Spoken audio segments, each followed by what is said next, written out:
input that I wanted in.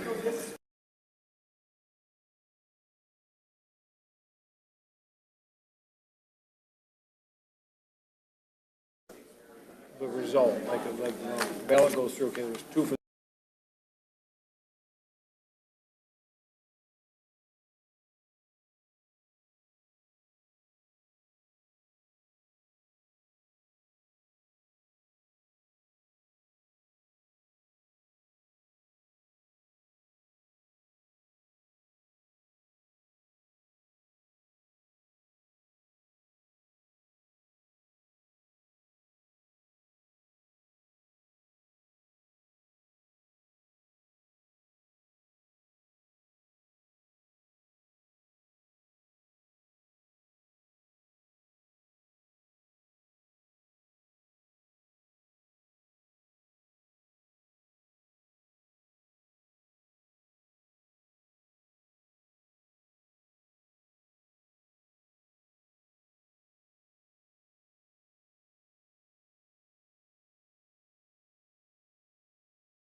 Plural.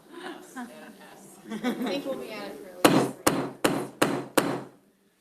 Want to welcome everyone to this special meeting of the St. Clair County Board of Commissioners. At this time, we'll take just a moment of silence for prayer and reflection, and then we'll move on.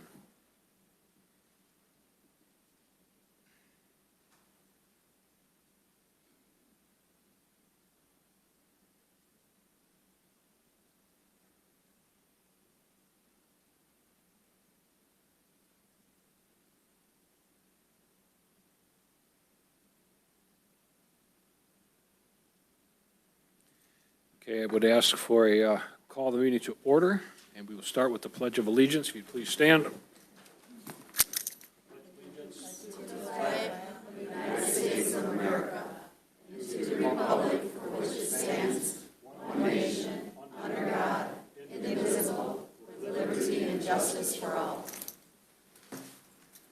would ask the clerk for a roll call, please. Commissioner Angie, Present. Commissioner Beeden, Present. Commissioner Trello, Present. Commissioner Rushing, Here. Commissioner Vanden Bosch, Here. Chairperson Samasco. Present.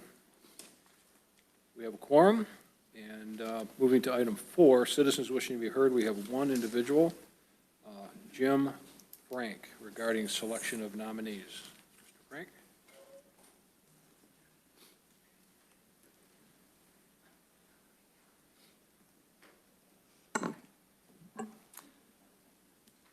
I'd like to thank the board for giving me time to speak today.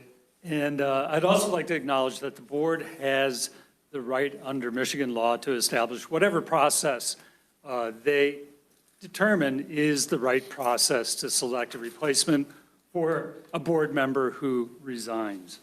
The process to me seems to automatically exclude nearly 3/7 of the county's voters. If you look closely, we have 7 commissioners. And if you look at our county, 3/7 of the electorate are Democrats. We only have 1 Democrat on the board. The board is a collection of people who won partisan races, Republican and Democrat. And I would ask that the process allow for at least a Democrat to be heard while the interviews are conducted so that the Democratic Party and perhaps its candidate may have a moment to address the board and be considered. By excluding 3/7 of the population of the county from any sort of conversation, even at this point, not necessarily even on the county board, I think is to the detriment of the county. The process is likely to exclude any consideration of Democrats because there are 5 commissioners here who are Republicans and only 1 who is a Democrat, which means that if there are any candidates or any individuals who are interested in being on the Board of Commissioners, and they are Democrats, they will likely be, not even make it past being seconded according to the process that's laid out here. So given this process, I asked the board to advance at least one of the Democratic candidates to the interview process so we can hear from that individual, hear what that individual has to say about the county, what their vision for the county is, and at least have a moment where a Democratic candidate has a chance to do that. Now, we do have 1 Democratic candidate that's here, and it's Dorothy Yo. I ask you to hear her out. And I ask you to go ahead and consider one of the Republicans on the board here of seconding that nomination and interviewing her so that we at least have that perspective when it comes time to select a represent, someone to maybe represent the 5th county district. I served for a long time in the county in various capacities, and I think it's important to have diverse perspectives, even in the process, if not in the end. Thanks a lot. Thank you, sir. It's the only slip that was turned in, so we will now turn to the business of new business, which is item A would be this procedure regarding the vacancy, and it's kind of a nice segue for Mr. Frank. I did, as chairman, publish what I felt was a procedure whereby we would take all candidates. There were 16, I think we're now down to 15, is that right? 14, we have some people withdrew. 14 candidates, and I laid that out. It was mailed to all the applicants and I think put on the agenda. I asked it to be public. Essentially a process that would allow for all individuals to have a fair shot at consideration. Under Robert's rules, I felt that the nomination process, if we started out by calling out each name in the alphabetical order they appeared on the list last week, does anyone want to nominate person number A? If no nomination, that means they're not interested. Okay, we're going to move on. I mean, it's nice to hear from people. We have 2 hours to do this, and my concern is not being able to get to the job at hand. And I know myself, I know many other commissioners took the last week to contact as many people as we could, field every email that came in. I've read everything that I got, talked to. I can't tell you how many people I've talked to that have given me their opinions on various matters relating to all the candidates and so forth. So the process would be, I'll ask for, does anyone want candidate A nominate? If no nomination, the clerk will strike that name for consideration. If there's a nomination and no second, they'll strike that name for consideration. If there's a nomination and a second and discussion and only 3 want to hear and 3 don't, they'll strike the name for consideration. That was the process I thought was fair to kind of narrow the field to get to the business at hand of making this appointment. And I did publish it to the other commissioners and talk to the administrator, talk to corporation counsel. I tried to be inclusive in all that. So that is the process we're going to use at this time. If a person gets on what I'll call the short list, then they would be interviewed. We'll take a break. We'll have them come back, and then our clerk will read some questions that our administrator put together from commissioners, other situations like this and so forth. The person would answer those questions, and then if a commissioner has up to 3 questions or a different question, they can ask that. That seemed to be a way to do that without getting any one person taking too much time or, so all that. So that was the best I could do with putting that together. It's a little bit different process. Commissioner Bohm actually called me and told me, they used to do it, and I'm just going to do it different. So that's where that's at. So anyway, we now shall move on then. At this point, we have the list of candidates. Any commissioner want to comment on the process or procedure at this point, or just proceed? No further comment. That's fine. You can see the list there. Well, I got it right. Yep, I got it right here. So what I will do at this time, we have 1, 2, 3, 4, 5, 6, 7, 8, 9, 14 people. Is there any commissioner? I'll solicit a nomination for Mr. Cass. Is there any commissioner that wishes to nominate Mr. Cass for consideration? And before we do that, Robert's Rules expects the board chair to be impartial. Our board bylaws require that I vote, so I will not nominate people as such, but I will vote as required by the bylaws. So any commissioner, seated commissioner, wish to nominate Mr. Cass? Any commissioner wish to nominate Mr. Cass, Mr. Daniel Cass? Any commissioner wish to nominate Mr. Cass? I'm going to move on. No failing nomination. Does any commissioner wish to nominate Gary Eisen? I'll say that again. Does any commissioner wish to nominate Mr. Gary Eisen? Third time, does any commissioner wish to nominate Mr. Gary Eisen? Hearing none, I will ask the clerk to remove that from consideration. The next one is Mr. Anthony Farrell. Does anyone wish to nominate Mr. Anthony I Farrell? will nominate Anthony Farrell. Okay, we do have a nomination. I'll second that. Who's that? Who did that? Second. Joy? Okay, we have a motion and a second. Now, at this point, if commissioners wish to take a point, however you want to do it in order or left to right, and comment on anything they wish to make is if in favor, opposition, or so forth. Anyone wish to make any comments with respect to Anthony Farrell in the nature of discussion on his nomination? Just very briefly, he's been very involved. He's been to a lot of our meetings, so he has already got involved. He's a past year. He's already committed to the county, or his community in St. Clair County. And now to put even more on his plate as a pastor means he's committed to trying to do what he believes in the best interest of the county. Because I don't believe he'd taken this lightly. That's all. Anybody, Joy? I'd like to say something. Being on the board with the people that have submitted, Mr. Farrell has been present, engaging with the county, and also being involved in our meetings, and just engaging and always wanting to be of service. And I think, as a pastor, he does serve the community already. So I think he would be a very good leader. Thank you. Any other comments? Just one. If you would, and every one of you, right Speak now I'm up. still going through this hearing thing. If you could please speak in the mic because I cannot hear without this thing. How's this, Dave? That's good. Okay, Thank you. thanks. I'll just make a brief comment. I did know Anthony Farrell from, I was born and raised out in Yale, and he was a pastor at Trinity Missionary Church when my kids were very young. Had gone on to other things many years ago, so I'm familiar with him. That much I know. And there were a lot of things came in for Mr. Farrell. There were some citizens concerned about persons of faith being appointed to elected positions, and various thoughts and preconceived notions about that whole process. And what I would tell people is that, we're not a theocracy. We don't rule by written doctrine, priests, things of that nature. But because you are a person of faith does not preclude you from being an elected official. So anyone can be, in my opinion, anyone can be do good and want to do good and really do good in the community, whether or not they're religious at all, or whether or not they're affiliated with any religion at all. So I just hope people, I wanted to comment on that was brought from 2 or 3 people. One lady from Clyde particularly wrote back and forth several times about that, very concerned about it, and that's what I told her in the email, so that's all I'll say to that. So now, any other comments about Anthony Farrell? Okay, at this time, we'll take a roll call vote to move Anthony Farrell to the interview level. Commissioner Beeden, No. Commissioner Trello, Yes. Commissioner Rushing, Yes. Commissioner Vanden Bosch, No. Commissioner Angie, Yes. Chairperson Simaska. Yes. Next individual is Jamie Haslam. Was there anyone wishes to nominate Mr. Haslam? Jamie Haslam, anyone wish to nominate Jamie Haslam for I'll nominate Jamie Haslam. I'll second. a motion and a second? Anyone wish to make any comments with respect to Jamie Haslam?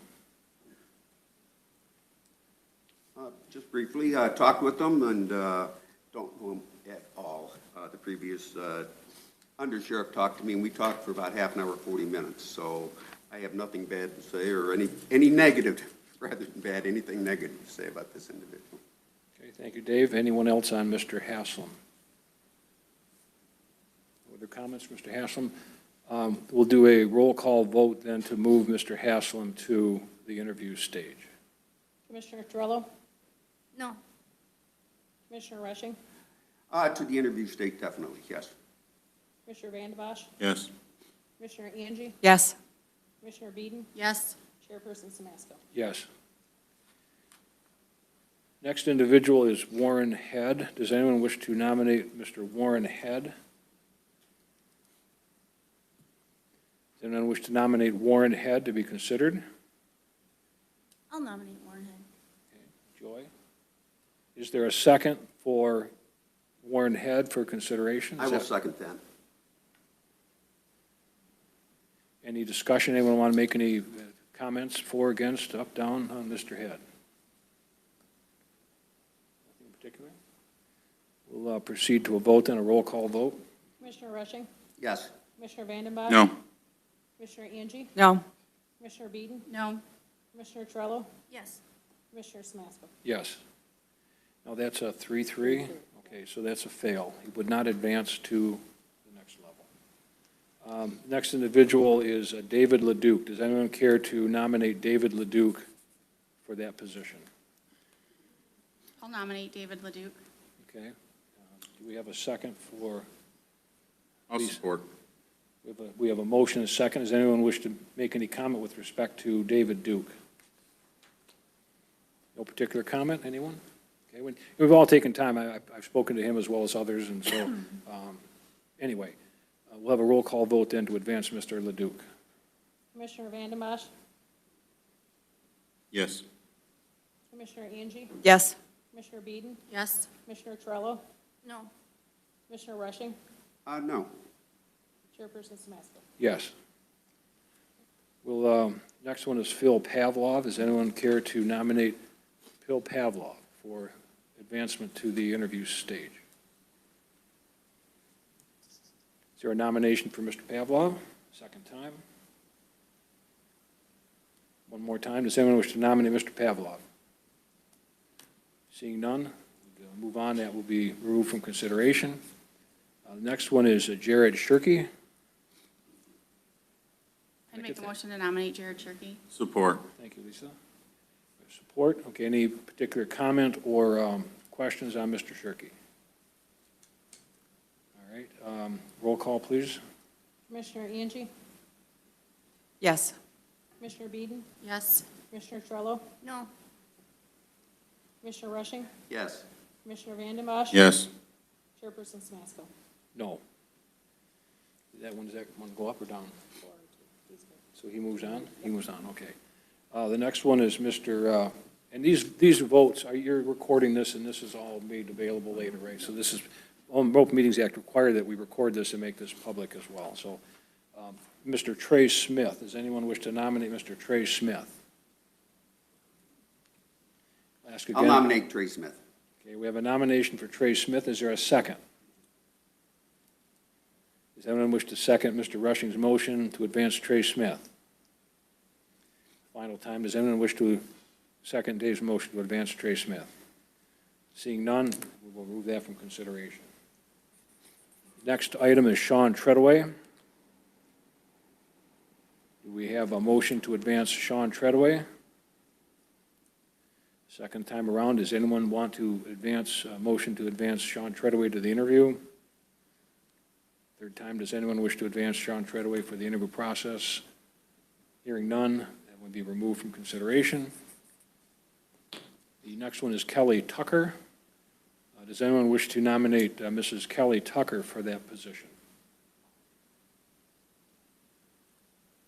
Ask once again, does anyone wish to nominate Kelly Tucker for consideration after the interview process?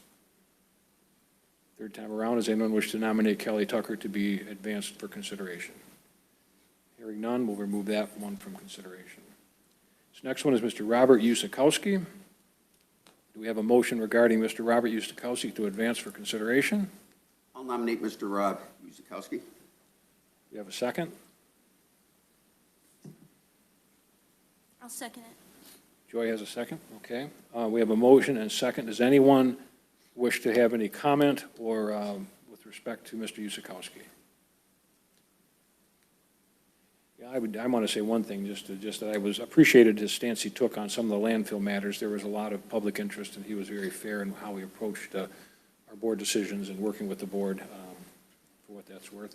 So we have a motion. If I could, no, I want to say, if I could say Sure. that. So, Rob served his township for a lot of years now. I've known him for a long time, and I do appreciate, like he said, about the landfill. And with the meeting that was held with Eagle, he defended the actions that this board took back in 2023, prior to the election in 2024. And he defended this board for the actions that were taken at the landfill. We have a motion and second. Roll call on advancing Robert Usikowski for interview. Commissioner Beeden, No? Commissioner Torello, Yes. Commissioner Rushing, Yes. Commissioner Vanden Bosch, No. Commissioner Angie, Yes. Chairperson Samasko. Yes. This next one is Dorothy Yope. Does anyone wish to nominate Mrs. Dorothy Yope for consideration? I'll make a motion to nominate Dorothy Yope. Thank you, Lisa. Is there a second? I'll second. Dave second, that's Vanden Bosch, right? We have a motion and a second. Anyone wish to have any comment or question with respect to discussion with respect to moving Ms. Yope to consideration? Yes, I do, if I would. Pardon me? Go ahead. I talked with her pretty extensive. I don't know her. Seemed like a very nice lady. She is a registered Democrat, and I told her that District 5 voted in a Republican. So it isn't that this board of the remaining 6 of us are taking the position as 5 against 1. I cannot put somebody in that position that is not a Republican. That's what District 5 wanted in that seat, and I believe we owe that to District 5. To not do that, I don't think would be warrant our representing District 5 as in best interest that we could. Anybody else wish to have a comment on Ms. Yope? I spoke with Dorothy this afternoon, and she and I we've met through the party, so we're not familiar very much with each other, but we do know each other through the party. I would describe her as very moderate. She worked with Bob Felix on some of the issues in her district. She found some common ground with Mr. Felix. I think she'll approach the position with an open mind, and I would challenge the thought that that historically, sure, the seat might have been held by a Republican, but when is the last time that a Democrat ran for the position? And that's something also to take into consideration. So I think diversity on the board would also be Okay. a positive. Thank you, Lisa. Anybody else?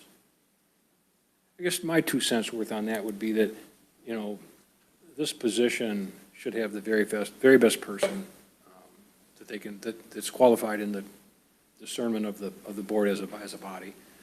I don't look particularly at the politics part of it, Republican, Democrat, Independent.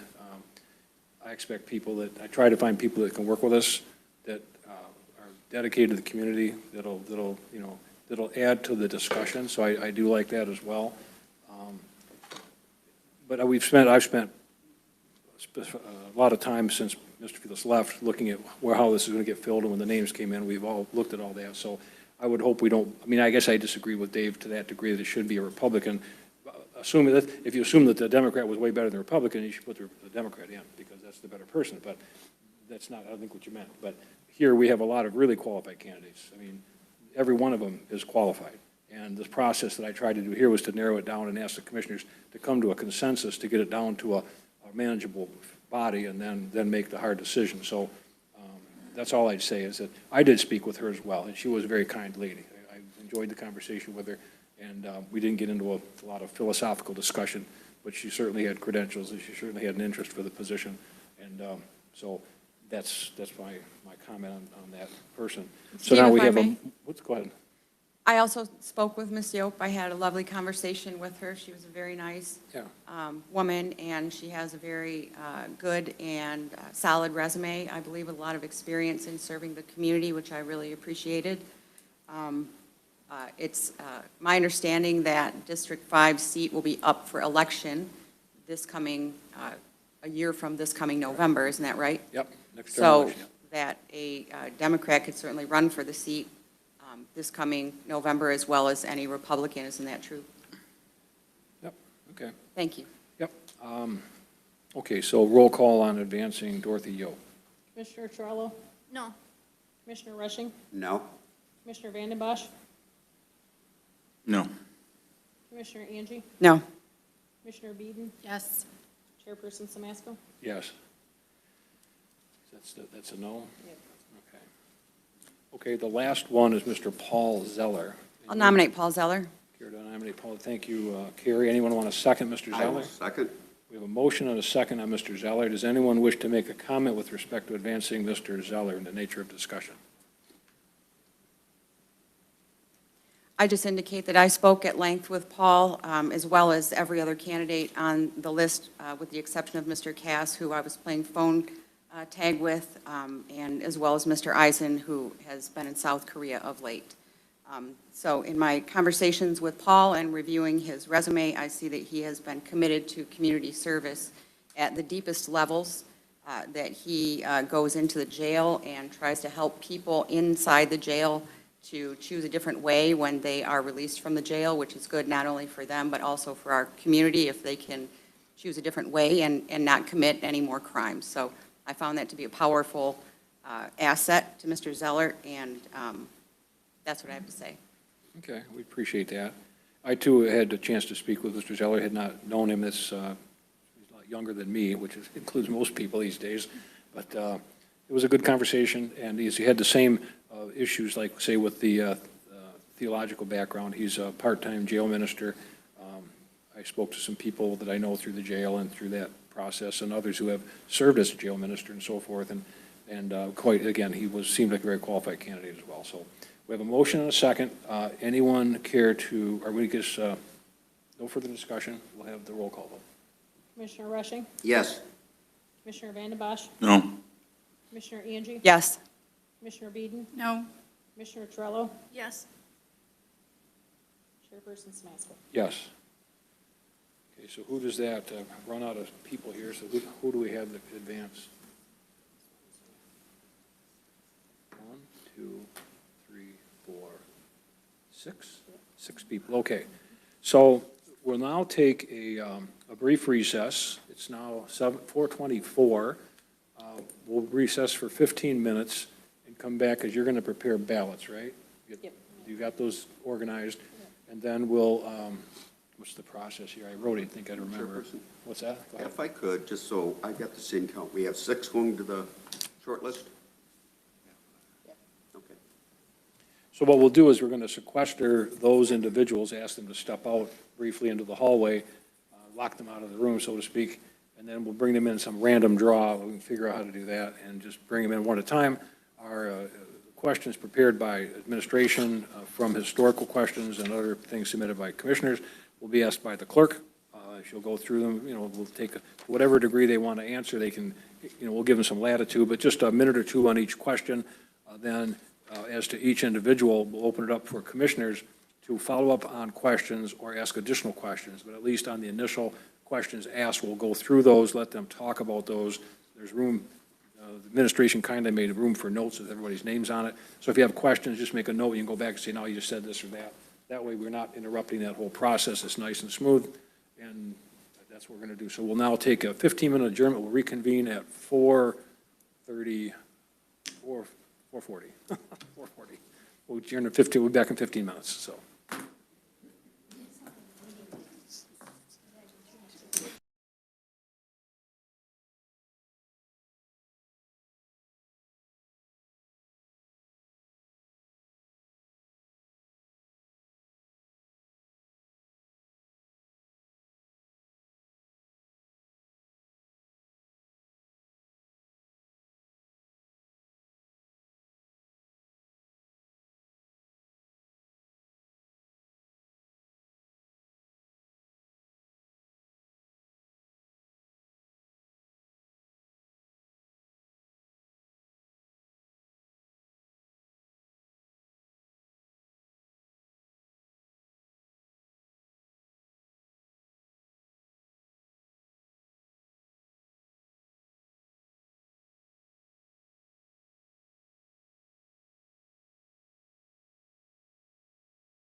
4:41, we will reconvene. The next stage in the process as such is, we will now ask the 6 final nominees that were advanced to all excuse themselves from the room. We're going to the clerk had some method by which she randomized this, so I passed that out. There's sheets on the back. The first person to speak will be Paul Zeller. He can remain in the chamber. Others, if you'd kindly just step out and have a seat, close the door, we'll call you back in. You'll have 5 minutes to present your comments. There'll be a question period from the clerk's questions to you, and then some questions from the board members themselves, and then we'll go through that process, and then I'll ask the commissioners if they are ready to vote or not. If everyone's ready to vote, we'll proceed to voting. Otherwise, we'll figure out where to go from there. So, Should we hear everybody first, then vote? pardon me? Don't you want Did we what? You're talking about hearing everybody first, then vote. Well, yeah. Okay, Yeah, I yeah, thought you were no, no, talking yeah, about yeah. after everything. Well, we're going to bring people into this Never mind. one at a time. The first one is Mr. Zeller. Got it. He'll come up, he'll do 5 minutes, then he'll give a couple minute answers to the stock questions developed. Yeah, I didn't, I Oh, wasn't okay. paying attention, but I thought you said something Yeah, other than. and we'll take a brief recess after they leave. After that's done, we'll take a brief recess, and then if we need to, and then if people are ready to vote, we'll vote after that. Okay? Okay. Everyone's sequestered properly? Well, Dave, is everyone, can you see, or? Yeah, Tom's watching them. Tom's watching. We'll have the sheriff do that for us. Okay, if you can close that door, Tom, for us, appreciate it. Pardon me? You want the first candidate? Yes, Mr. Zeller, I said he could remain, but yes, Mr. Zeller's number 1 here. We put him across the hall, man, he's doing it right. Yeah. This is our first time. Not your first rodeo?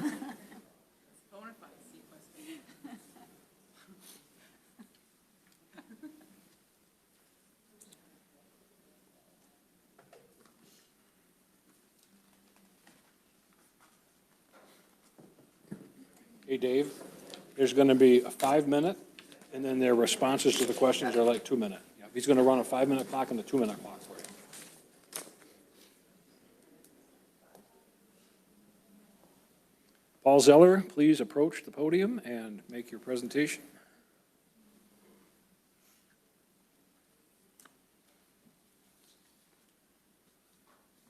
You have 5 minutes. Thank you.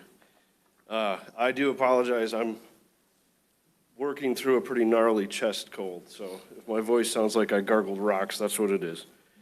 But let me begin. So, afternoon, all neighbors, board. My name is Paul Zeller. I am a vocational shifter, as it were. I have served in pastoral ministries after beginning a career in engineering. In 2017, I entered into seminary and have been engaged in full-time or bivocational pastoral leadership since then. Presently, I serve in a Christian nonprofit called Reach the Forgotten Jail Ministry as the lead chaplain in the St. Clair County Jail, in addition to working part-time at the St. Clair County Road Commission as a design engineer. I have previously worked at both MSU and MDOT. While at MSU, I worked at the national laboratory that is now known as FRIB, the Facility for Isotope Beams. I coordinated skilled trades, construction, and operations in support of the scientists and engineers who pursued science that went way over my head. While at MDOT, I served in a facility and construction team that coordinated projects across all MDOT properties. I stepped out of engineering and entered into seminary for pastoral training. I am an ordained minister. I can use the title reverend if I so choose, though I often do not. Inmates do not care if I'm Reverend Zeller or just regular Zeller. They care if you show up and genuinely want to help. As the lead chaplain within our jail, I regularly interact with neighbors, yours and mine, who are at some of the lowest points in their life.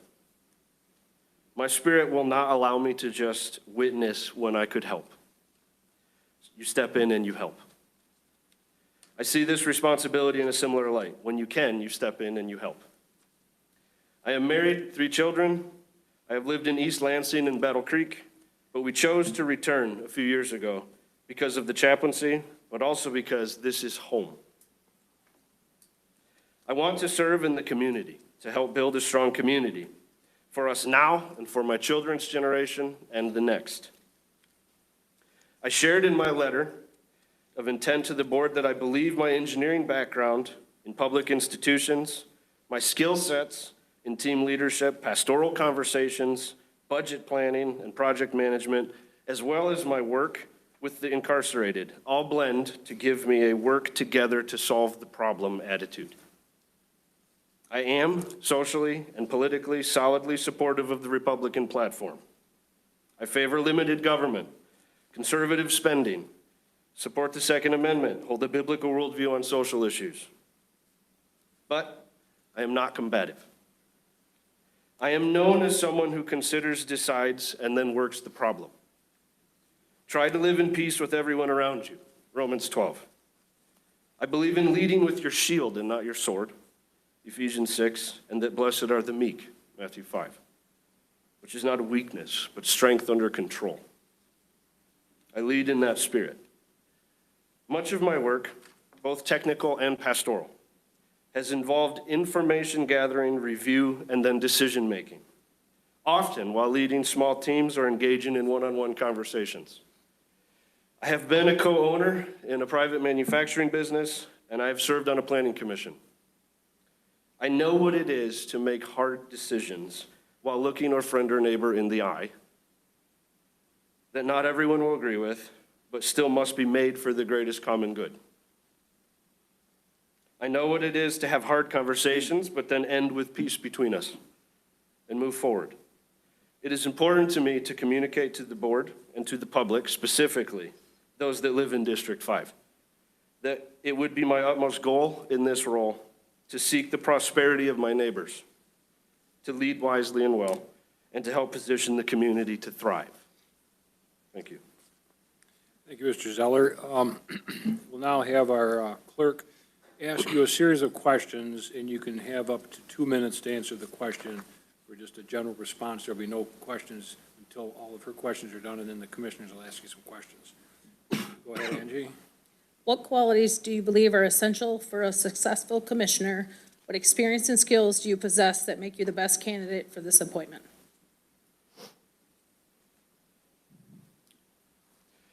I think listening and engaging community and neighbors, I call it data collection, kind of showing my engineering background. Yeah, listening, engaging, community, neighbors, and then deciding on which provides for the maximum prosperity, empowerment of the community. Much of my small team work uses those tactics, those strategies. And pastorally, we have to engage in a great deal of listening, even when the conversations can be challenging.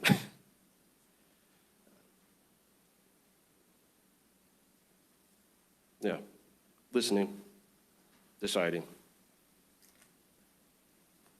Okay. You don't have to take the whole 2 minutes. That's great. The brief answers are good. More words don't always add value. Nope, so. we appreciate that. That's great. You don't have to run the clock out. So the next question, go ahead. And I'm first, and there's a lot of us, so. As a commissioner, you're elected to represent your district's interests. At the same time, the board makes decisions that affect the entire county. What's your approach to balancing these two responsibilities?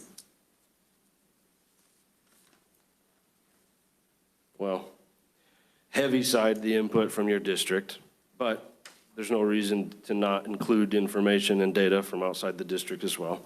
Perspective matters in wise decisions.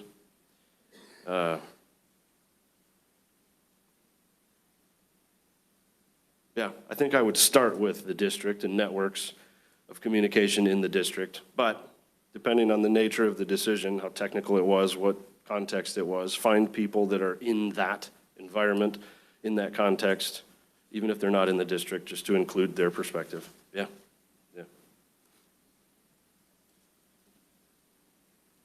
Yeah, if you're going, you just ask if you concluded your remark. She'll ask if you concluded your remarks. Oh, okay. So that's fine. As you know, a strong board relies on a wide range of skills and insights. Beyond representing your district, what unique skills or expertise, such as financial management, public health, or community engagement, do you possess that would make the board more effective? So I have extensive history with publicly funded projects, both, MSU, MDOT, the Road Commission, project management and publicly funded projects come into play in the technical domain of my background. And then pastorally, you have to enter into sensitive and hard conversations, keep confidence, build trust, and I think that would be important in soliciting information from people within the district and without. Yeah. I conclude my remarks. I'll help. Okay, thanks. Voters elect department heads like the sheriff and prosecutor to manage their own budgets, but they elect the board of commissioners to set those budgets. Given this dynamic, how would you approach your role in setting a new budget, and what is your experience with managing large-scale budgets?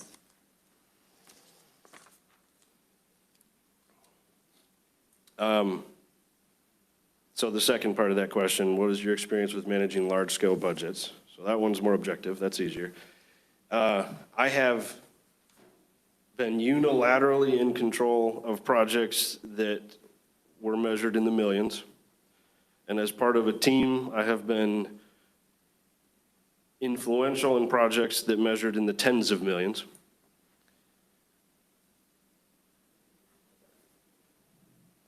You use input from technical experts and watch expenditures. Make sure we're not doing something stupid with the resources. And again, most of my experience comes from public institutions, so we were accountable to the public for those expenditures. Remind me the first part of your question, the first half? Voters elect department heads like the sheriff and prosecutor to manage their own budgets, but they elect the board of commissioners to set those budgets. Given this dynamic, how would you approach your role in setting a new budget? Yeah. So I do think there is great value in having people who are intimately in the trenches of their responsibilities have access to the resources. So I do think there's a great deal of trust, accountability too, but trust that needs to be placed on those officials elected and appointed to manage their departments. But I would envision this role being mostly an accountability and an optimization role. Oversight and, accountability and insurance. Yeah. Concluded. Okay. Beyond the bi-monthly meetings, commissioners are appointed to represent the county on various boards and commissions. How would you manage the time commitment required for these additional responsibilities? That's a really open-ended question. So I have certain technical backgrounds and I have interests. I'm not interested in being pushy, depending, I don't have the ego that would force me onto all of those subboards. But the ones that I was passionate about or interested in, I'm quite capable in managing time. A great deal of my time presently is appointment-based. And so I'm an avid calendar user, ask my wife.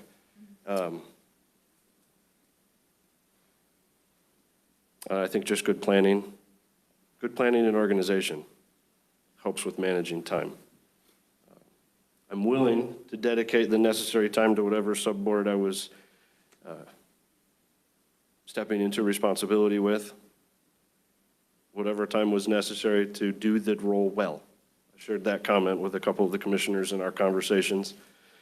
I'm not interested in just being a potted plant on a shelf. I'd like to dedicate the time it took to do the role well, and I have that capacity. Concluded. Okay. Some believe government should be a driver of economic development, while others favor a more hands-off approach. What role do you believe the county should play in economic development? I lean towards hands-off approach. I do think generally government should abide by minimum necessary rules, and that institutions don't match the hive mind of the community for speed and efficiency. So, yeah, I think the short version is that I generally favor a hands-off approach with minimum necessary rules for accountability to make sure that people don't do anything illegal, immoral, unethical, rude, or unkind. Right? Concluded. Do you have any potential conflicts of interest that might prevent you from making unbiased decisions? So I'm currently on staff at the Road Commission. I have received input that strongly suggests that I needed to resign from that role, and I've received input that I don't need to resign from that role. I think I'm prepared to resign from that role, so whatever way that turns out, I'm willing to resign from that Road Commission role. I also serve, obviously, in a Christian nonprofit that supports spiritual services at the jail, which is in partnership agreement with the Office of the Sheriff. It would never be my intent to pinch the sheriff in an uncomfortable situation, not my spirit, not my goal. And so there may be a situation that if there were resources that could potentially be applied to spiritual services in the office of the sheriff, I may have to recuse myself from that kind of decision, maybe. But I think that's the only two that I can think of. What do you see as the primary challenges facing our county, and how would you address them? Oh, you didn't reset my timer that time.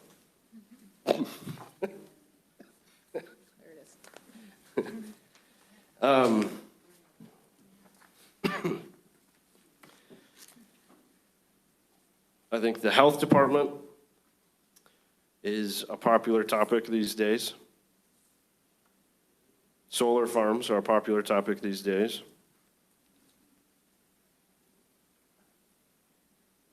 I've only got 2 minutes. I'll pick on those two. So I do think that there is value and a place for the health department in the county. I'm concerned that it may have overreached and overstepped. And so I think it would be prudent to review the role of the health department and ensure that it's operating efficiently, ensure that it's within its mandate and charter. And then as far as the solar farms, I'm an engineer. I love alternative energies. I think they're cool. Yeah, I think it's interesting to study them and to invest in opportunities. I am not comfortable with the idea of it being imperially mandated from somewhere out of the community, and I don't think that you should use tillable farmland for solar farms. Put them somewhere else. So, concluded. That's it? Okay, I guess that concludes your remarks, thank you. You can remain, should we have people remain in the chambers or out of the chambers, do you think? Does it matter to anybody? You can remain or wait around or whatever, but thank you for your comments, and we'll call the next person. Okay, I can stay? Oh, wait a minute, I'm sorry, I didn't do the commissioner questions. I'm sorry, Paul. Go back up for a second, that was my fault. I developed this process, you think I'd know it. I apologize. At this time, we're going to open up for commissioners to ask you any questions, either follow-up questions or other questions. And what I'll do, I'll start from left to right, and then we'll go right to left. So we'll start with Mr. Vandenbosch. Do you have any questions? No. David Rushing? The questions, pretty much you answered. You can get technical with specifics, but you answered more than enough for me. And then Joy? I'm good, thank you. Lisa? Paul, you mentioned that it was question 5 when we were talking about board-appointed committees and your time and how you'd be able to prioritize your calendar, and I'm sure you can 100% manage your own calendar. We've adulted into this far in life, right? Sure. We can figure it out. But you mentioned that you were passionate about some of the committees, or you would want to be in places where you were passionate? What are those sort of passion projects that you have, or areas of interest? So obviously, I have a transportation engineering background. So connections with the road commission would be interesting to me from a technical angle. I don't know enough about the ways and means. I need to investigate that more. I've heard interesting things, and I've heard things that make people's eyes roll, so I just don't know enough about it. Both of those are true. Need to learn more about that one. Yeah. I did look at the list of them before I came, but now that we're here, I've forgotten the list of them.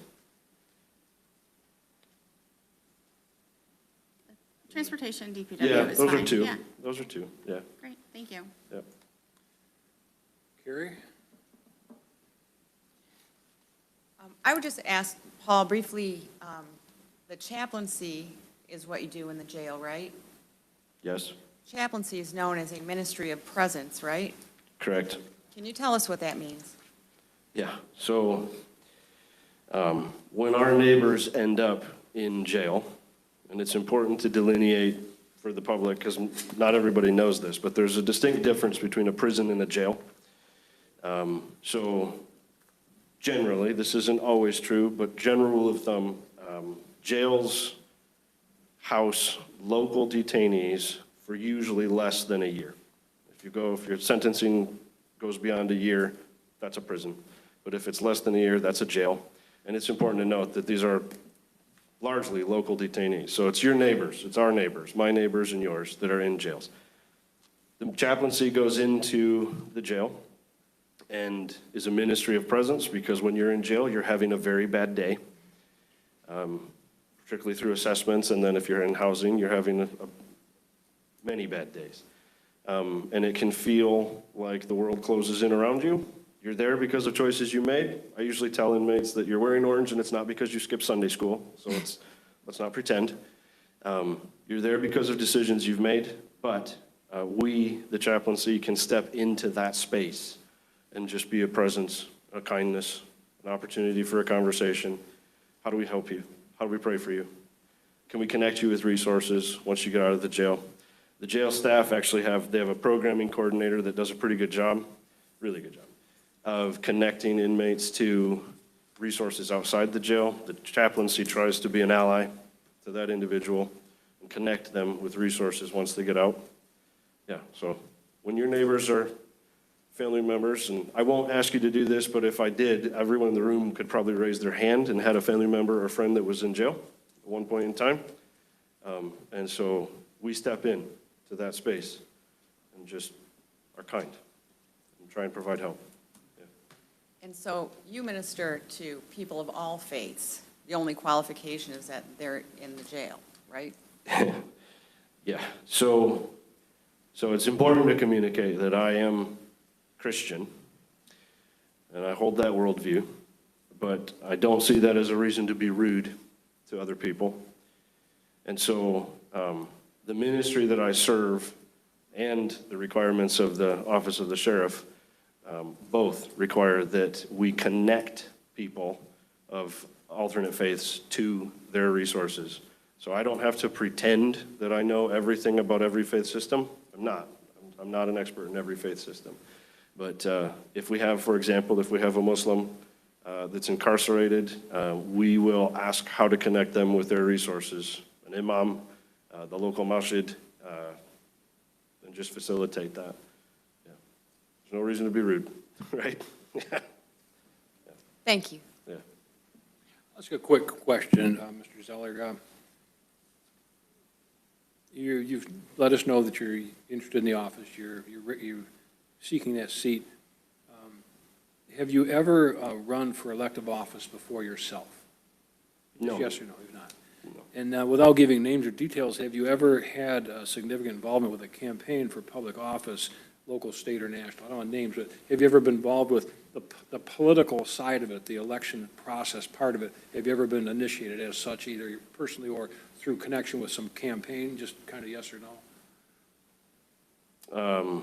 In other words, were you campaign managers, some campaign, involved with some campaign? I'm not a campaign manager, but have I had friends and acquaintances that have been involved in applying themselves to political offices? Yes. And have I been alongside them? Yes. So it's similar to the idea that you don't know all faith systems, you don't know a whole lot about the intricacies of the election process either, right? You know how it works like everyone else, but you're not really involved in any degree with elections. It's fair. I would consider myself average, not an expert. Yeah. Then that leads to just my final question. Without knowing, I mean, I ran for a political judicial office 3 times years ago and knew nothing about it, and learned as you go. Okay? Yeah.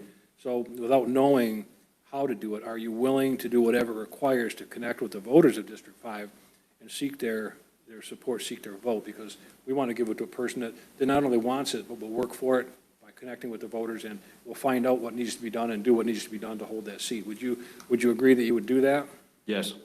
Okay. Any comment you want to make on that? Otherwise, I'm good. Concluded. Okay, thank you. Any other questions?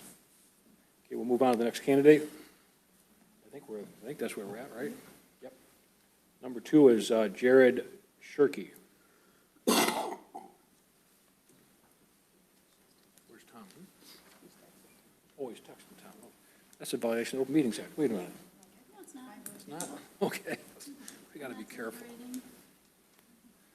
You're not deliberating, you're merely calling in the next candidate.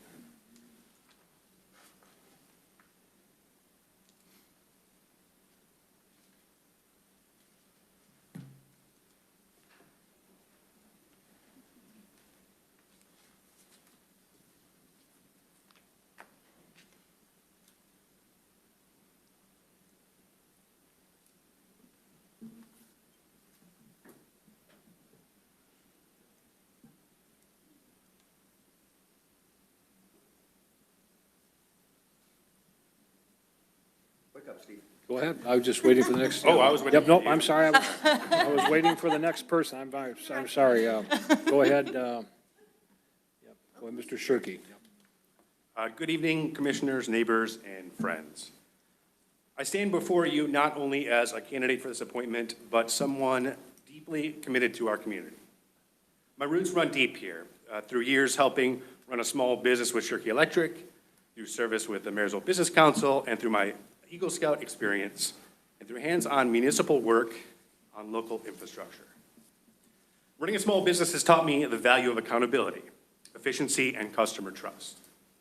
Lessons that apply directly to public service. Each of these roles has strengthened my belief in building something better for the people around us.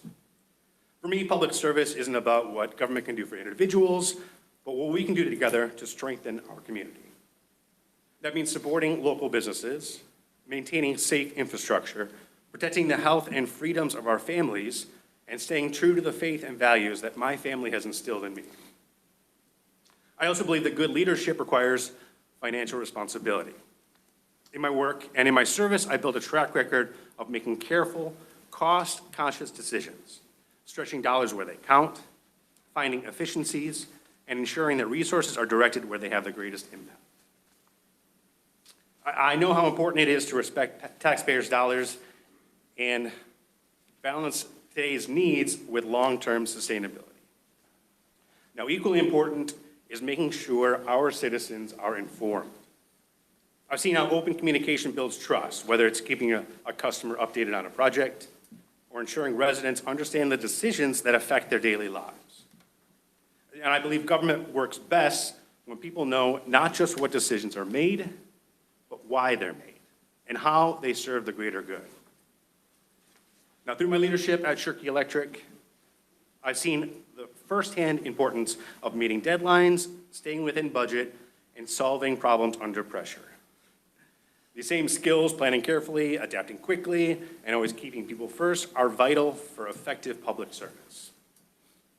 Working for a small business in my community has also taught me that listening closely to diverse perspectives, and that listening to those diverse perspectives ultimately helped me improve our standards as a business. I believe service is citizenship. It goes beyond words It calls each of us to take responsibility for our community, especially when challenges arise.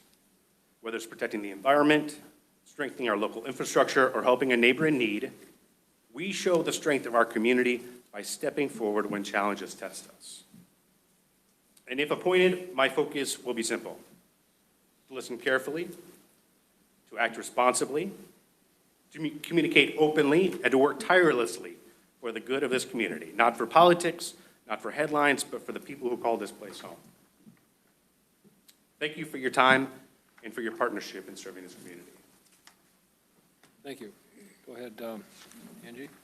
What qualities do you believe are essential for a successful commissioner? What experience and skills do you possess that make you the best candidate for this appointment? I think communication. I think communication with your constituents, communication with each of your other board members. I also think that when you have a lot of diverse ideas coming from very strong sides, you need to come into the middle and make your decision with what you feel is right, but also making people feel validated. I think I do that every single day at my work. I think that you have a lot of different viewpoints and you have an end goal, and it's managing that team to get to an end point that is your ultimately success. As a commissioner, you're elected to represent your district's interests. At the same time, the board makes decisions that affect the entire county. What's your approach to balancing these two responsibilities? Listen to your other board members. Of course, District 5 would be my main priority, but, you know, it's a big county and a diverse county. So you really have to have open communication with other members. And if it's something, you know, that compromise, that is, I've always been solutions-driven. I really don't, I have my viewpoints and I have what I really care for and stand up for, but when you're working with other people, you have to meet in the middle. You have to find compromise. As you know, a strong board relies on a wide range of skills and insights. Beyond representing your district, what unique skills or expertise, such as financial management, public health, or community engagement, do you possess that would make the board more effective?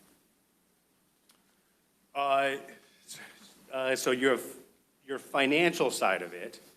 So when I first took over leadership with Shirkey Electric, one of the first things I did is I went line by line. I looked at all of our expenses, I looked at all of our receivables, and I tried to find where we could improve. And that really does take just putting in the work. It's reading every document that comes across your desk, that's reading every budget, that's talking to every person that's in charge, that's talking to who they hire, how they hire them, why they're making decisions that they make, and really just holding those that you hire accountable. And I think just, you gotta pinch every penny. You have to make sure you know where everything's going. Voters elect department heads like the sheriff and prosecutor to manage their own budgets, but they elect the board of commissioners to set those budgets. Given this dynamic, how would you approach your role in setting a new budget, and what is your experience with managing large-scale budgets? Large-scale budgets. I managed a $100,000 budget when I was back in high school. I was a treasurer. And then, of course, you know, today, Shirkey Electric, you know, that's a pretty big budget. And that's not just, that's scheduling jobs, hiring,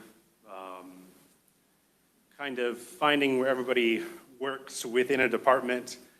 A lot of that, though, is going to be just listening. You know, listening to, if you have someone that is a department head or someone that has expertise and has knowledge on a certain subject, I'm going to defer to them.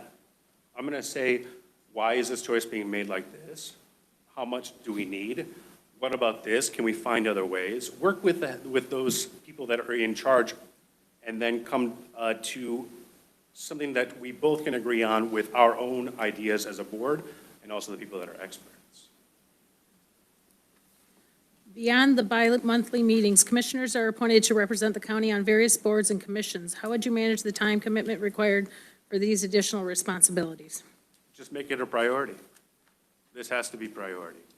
And like I was talking about before, every single document that comes across, I read everything from morning to night. So you really have to make it a priority that you are dealing and have a responsibility for more than just yourself, but for your community, for the people, for your neighbors. It does take kind of putting other things aside. You have to make your choices, but I think that citizenship is service. That's what it's all about. Some believe government should be a driver of economic development, while others favor a more hands-off approach. What role do you believe the county should play in economic development? Partnerships. Anywhere that you can find a partner in anything economic, go for it. I think that small businesses definitely are a backbone of any community. And if you have a strong relationship with your business councils, with individual businesses, if you give them the support that they need, however that you can find it, I don't care which organization you work with, that helps out your community as a whole. Do you have any potential conflicts of interest that might prevent you from making unbiased decisions? I do work sometimes for the St. Clair County landfill, but I think that's a unique opportunity for me to kind of have a little bit more of the inner workings and the day-to-day, but anything that comes up that's a conflict of interest, I obviously would keep myself out of it. What do you see as the primary challenges facing our county, and how would you address them? I think, landfill, number one, that's up there. I think we have to kind of approach it in a facts-based manner and in a way that I was talking about where people are communicated to a little bit better. I think that might be involved more digital outreach, maybe a little bit more updating of the website and kind of the information that we receive and then getting it out to the constituents. And beyond that too, as far as like environmental health, I think our area is just an embarrassment of riches of forests and trees and trails and fresh water, and we need to be the ones that are we have to keep them safe. And we have to kind of toe that line between these businesses that are coming in that are obviously great economic boom for the county, but we need to keep we need to keep them safe. Okay. Now, any questions for Mr. Shirkey? Start at this end. Carrie, do you have any questions, Mr. Shirkey? We're going to start, and we're going to go back and forth, kind of this way, that way. I don't, thank you. Lisa? Not at this time. Joy? No, I'm good. Dave? Okay, thank you, Mr. Shirkey. We'll Thank move you. on to the next candidate. You may remain here if you wish.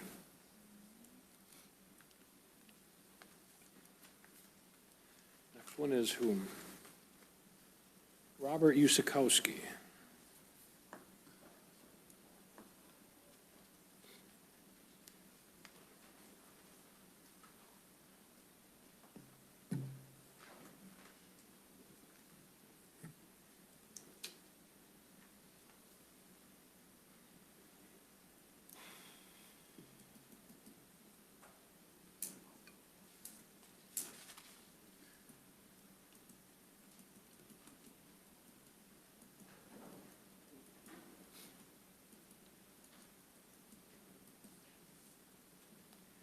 Mr. Usikowski, thank you for coming. Can you approach the podium, please? You have 5 minutes.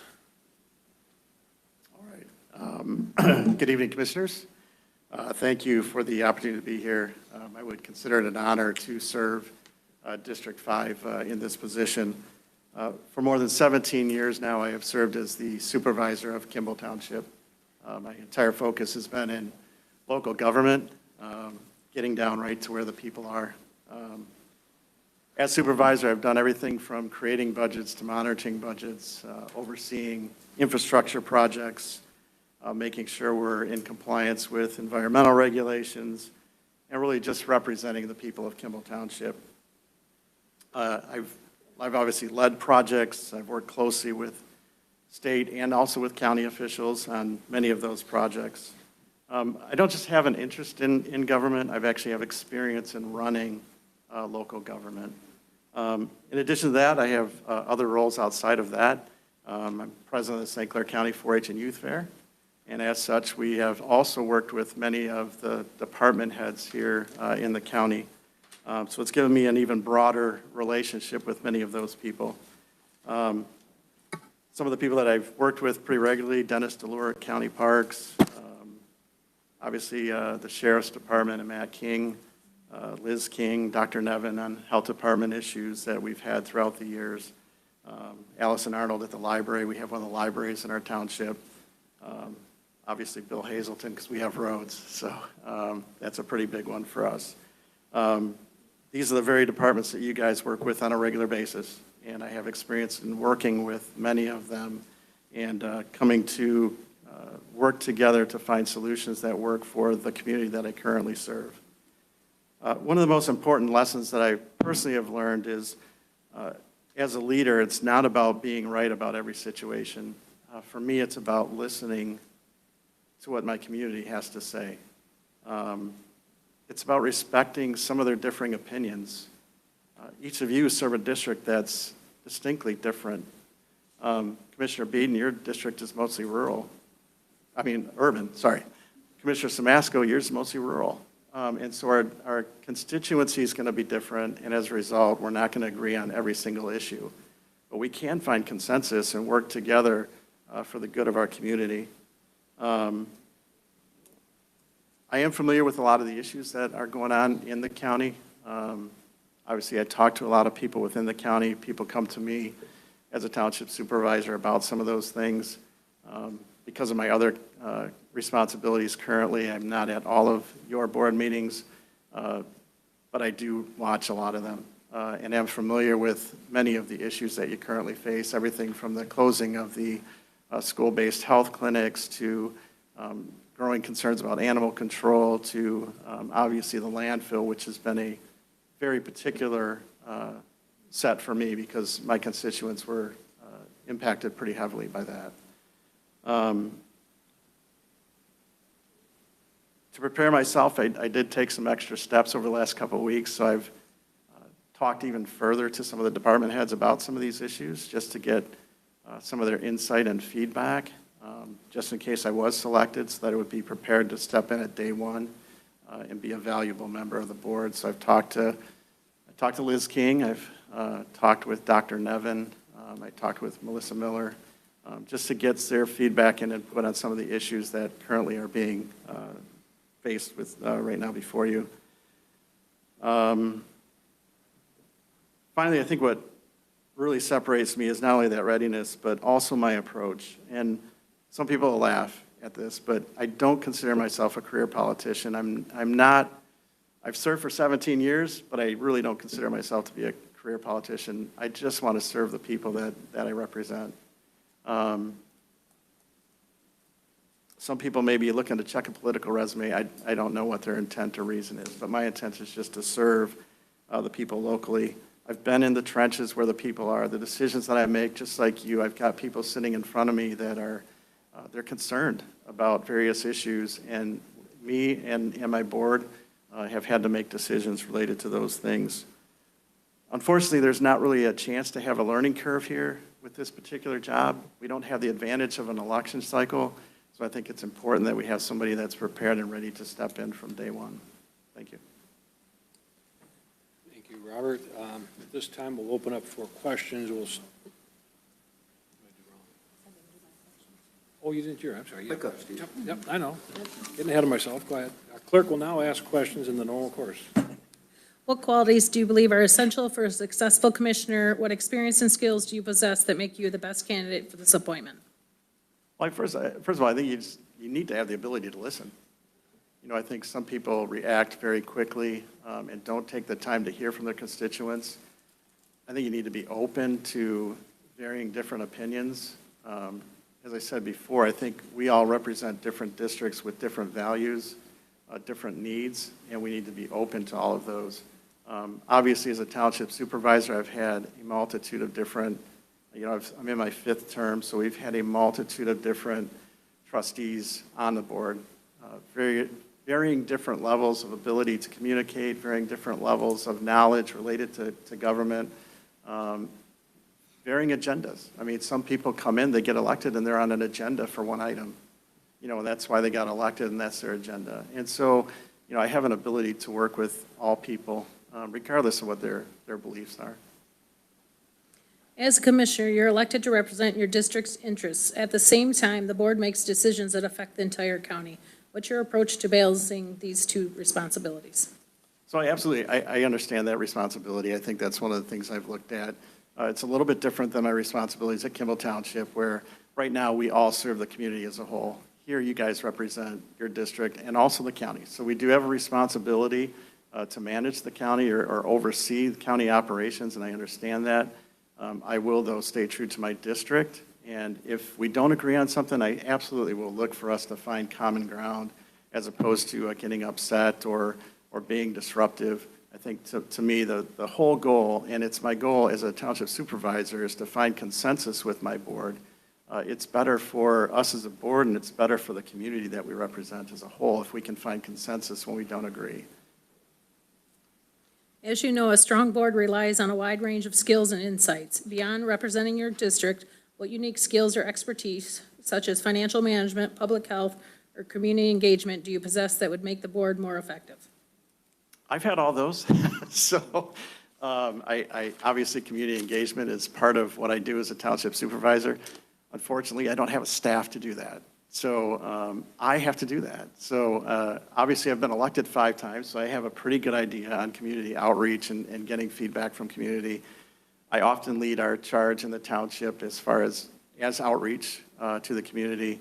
I studied accounting in school, so I have a pretty solid financial background, which is one of the reasons I ran for township supervisor. We had some embezzlement prior to my election, and so that kind of became the focus. So we put in some policies and some procedures and made sure that financially the township was in good standing, and we've continued that ever since then. I work well with people, and I think that's evident through, you know, both my resume and my experiences with many of you. Voters elect department heads like the sheriff and prosecutor to manage their own budgets, but they elect the board of commissioners to set those budgets. Given this dynamic, how would you approach your role in setting a new budget, and what is your experience with managing large-scale budgets? That's pretty much what I mostly do with the township. So for me, I actually create the budget. I do it line item by line item. I look at a variety of different things when we're creating that budget. I'm looking at, you know, what our revenues are, what those sources are. Are those sources going to continue? Is there a possibility of a dip in those things? What's the market trends in housing? What's the market trends in building? All of those things are a part of that picture. I'm looking at a capital improvement plan. Obviously, we have capital needs that we're going to have to take care of, whether it be water or sewer or infrastructure such as roads. I take all of those things into account. I look at our contracts with our unions. I factor all of those things into a budget. I get input from my department heads currently.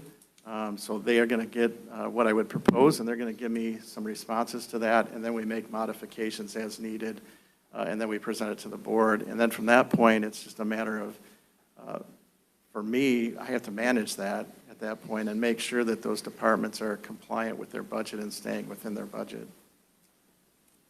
Beyond the bi-monthly meetings, commissioners are appointed to represent the county on various boards and commissions. How would you manage the time commitment required for these additional responsibilities? Well, since I have to step down from a township supervisor, I'll have lots of time. So that's really the shift for me. You know, I probably spend about 25 to 30 hours a week right now handling township business. And so that would be a shift to the county business. So for me, I wouldn't have to rearrange much other than possibly a little bit of my time schedule because your meetings are different nights than mine. But outside of that, it would be just switching over those responsibilities. Some believe government should be a driver of economic development, while others favor a more hands-off approach. What role do you believe the county should play in economic development? That's a great question. I think that, first of all, I think we need to have a sound budget. I think if we have a sound budget, that helps drive some of the economic factors. I remember sitting in a meeting one time with several city managers and township supervisors, and we were talking about sustainability. And the question came up, what would help us be more, sustainable as a community? I said, quit taxing people. We have a lot of taxes out there that we have to pay. Now, most of the ones here at the county level, they're voted in by residents who say, you know what, I want this service. I'm willing to pay a little bit to get this service. But I think creating an atmosphere that's good for economic development means watching our budget and making sure that we're making it affordable for people to do business in this county. If we're taxing them too much, it becomes unsustainable for them. I am a free market guy. So we had this discussion recently at one of my board meetings. People are upset about dollar stores. I don't want another dollar store. And I said, look, we have a zoning ordinance that dictates where various types of businesses are. We don't dictate what that business is going to be. We allow them to do their free market studies, and we allow them to make the decision whether they want to develop in Kimball Township or not. I think they're kind of the same thing here. I think we need to allow for business to develop. I think we should encourage it where we can. I have concerns about some of the past practices. Things like the Blue Water Convention Center to me are a little bit concerning because now we're paying $500,000 a year for the convention center. Is that the right thing to do? I'm not sure that that's the right thing to do. Do you have any potential conflicts of interest that might prevent you from making unbiased decisions? No. What do you see as the primary challenges facing our county, and how would you address them? So I think some of those things are, they're items that are before you currently, right? I think the health department is one. To me, I think we need, to make sure that our leadership in our departments are all on the same page. I think that continuity is needed both for the sanity of the staff, but also for the constituents that we serve. If we can get people that are on the same page. As I said before, it's not necessarily that we agree on every single thing, but we ought to find some consensus or some common ground where we can move forward together and provide a great service to our residents. So health department is one of those, I'm not totally, I don't totally have all of the answers for that because obviously I haven't worked here. So, but I do have some understanding of some of the things, basically talking from some of the leadership there, that it doesn't sound like they're on the same page. And it would be great if they were on the same page. It would be helpful for them and it would be helpful for the community if they were on the same page. I think other things, I think you just kind of take them as they go. I know there's some lawsuits against the county. You can't do a whole lot of things about those. We're in a very litigious society. People are going to sue, and we need to make sure that that we're following our procedure, doing the right things so that we don't get sued. Obviously, the landfill for me is still, it affected my constituents. I think we've done specifically this board has done a great job of addressing the issues at the landfill, and I've expressed that before, so I do appreciate that. I still have concerns. How did we get there? I certainly want us to be in a place where we're avoiding that moving forward, that we are 100% sure we're going to have this consent order that's going to hang over us for a little while. But after that, do we have all of the processes and procedures in place that we need to have to make sure that it doesn't reoccur? Okay, now, any questions from the commissioners for Mr. Usikowski? And we'll start with Carrie. This side. This way. We'll start with Dave. No? David? None at this time. Joy? No, thank you. Lisa? So you've been a township supervisor for 17 years. Yes. So obviously you love Kimball, I do. right? Yeah. That's why you do it for 17 years. This role would broaden that outside Yes. of Kimball, obviously.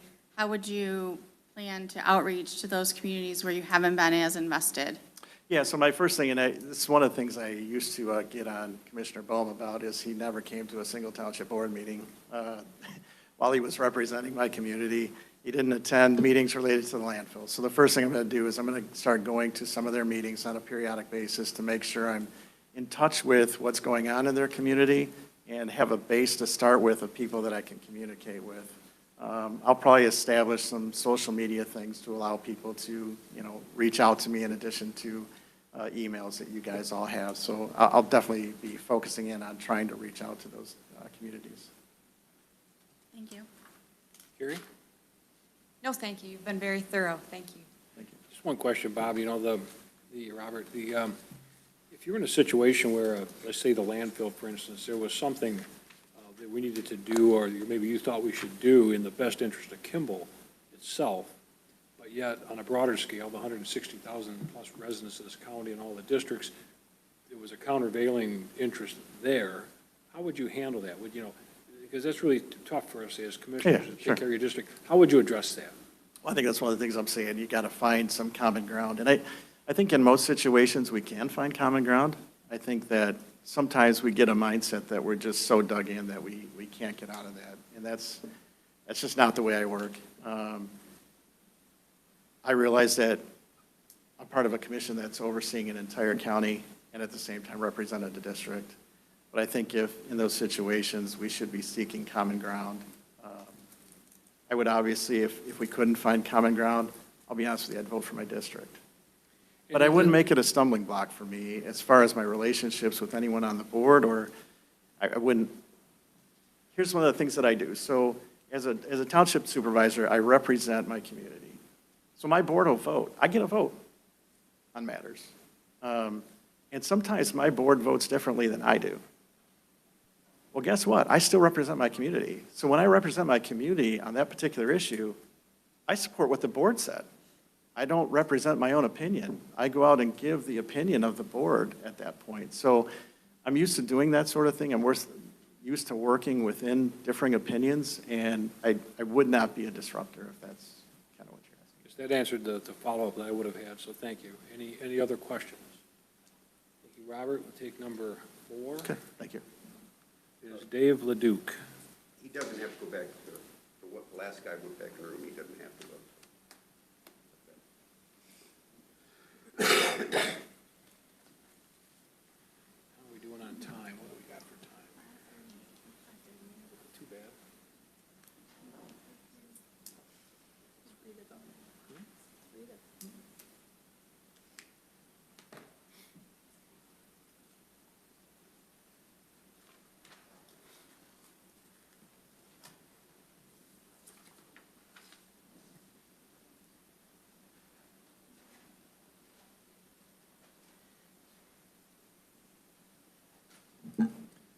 Good afternoon. Good evening. Go ahead, and you can start your presentation, Mr. Leduc. Good evening, everyone. My name is Dave Leduc. I live in District 5. I also run a small business in District 5. I believe that working and living in a district gives me a unique perspective that I can bring to the County Commissioner Board. Whether it's understanding our local infrastructure needs, promoting digital equity, driving economic development, or making informed decisions on how I can truly benefit our community. Over the past few years, we have secured some funding with some grant writing. We built a lot of broadband out to areas that could never get it before. And we have just got a first round approval for another one. So we're hoping to be building in a lot of your guys' districts fairly soon. I've invested a ton of our own money into this thing, and we've had great success. We've run a 5-star review. Customers always priority. In addition to our business, we work with RISA, the schools. We bring their students in. We work with them, kind of basics on construction tools, how to do different things. Every year we take anywhere from 1 to 3 students. This year, this past spring, we were actually nominated for a Small Business Year for our region in the state of Michigan. And we just feel we can bring that people-first mindset and focus on real solutions to the board. Through our work in the communities, we have built great relationships with townships and city leaders. And I think that can be a key as far as future work on the board. A little about me personally, I am Republican. with some conservative values, but I do believe in listening to everyone. I understand that, I'm here to represent my district, not myself. I value honesty, integrity, and transparency. I've been with my wife since 10th grade in high school. We were married 33 years, had 4 boys, finally had a granddaughter. And the boys are pretty much going to be taking over the business, and I just felt like this would be something that I could get more involved and bring a lot of IT knowledge to the board, from broadband to data centers, whatever I might be able to help with. So, I guess it's a little bit about myself. And for the record, I'm not a fan of data centers. So. Okay. Go ahead, Angie. What qualities do you believe are essential for a successful commissioner? What experience and skills do you possess that make you the best candidate for this appointment? To be honest, I just feel it's working, owning a business for so many years. You learn how to work with people. You learn how to balance budgets. You learn how to work through the hard times. You learn how to work through the good times. So I just think it's experience from being in business. As a commissioner, you're elected to represent your district's interests. At the same time, the board makes decisions that affect the entire county. What's your approach to balancing these two responsibilities? I can always just, full steam ahead with my district, and I'd always represent my district to the fullest extent, but, I understand there's 7 of them, so I guess at some point, just got to go with how you're handed, the cards you're handed. As you know, a strong board relies on a wide range of skills and insights. Beyond representing your district, what unique skills or expertise, such as financial management, public health, or community engagement, do you possess that would make the board more effective? Community engagement, I just think our connection with the community. We don't donate thousands of dollars to different programs throughout the year, community programs. We work with RISA, with the students. We give back a lot. We've given back to different schools on different things. We stay active in our community. School or skill set, I circle back to running a business. It's the same thing. It's just budgets and business relationships and compromise. Voters elect department heads like the sheriff and prosecutor to manage their own budgets, but they elect the board of commissioners to set those budgets. Given this dynamic, how would you approach your role in setting a new budget, and what is your experience with managing large-scale budgets? I feel my skill with large-scale budgets is good. When I go to build a system or build anything like that, I got to follow a budget. I got X amount of dollars to do X amount of work, and you got to make it work. Sometimes you got to cut things you don't want to, or sometimes you can add things you want to.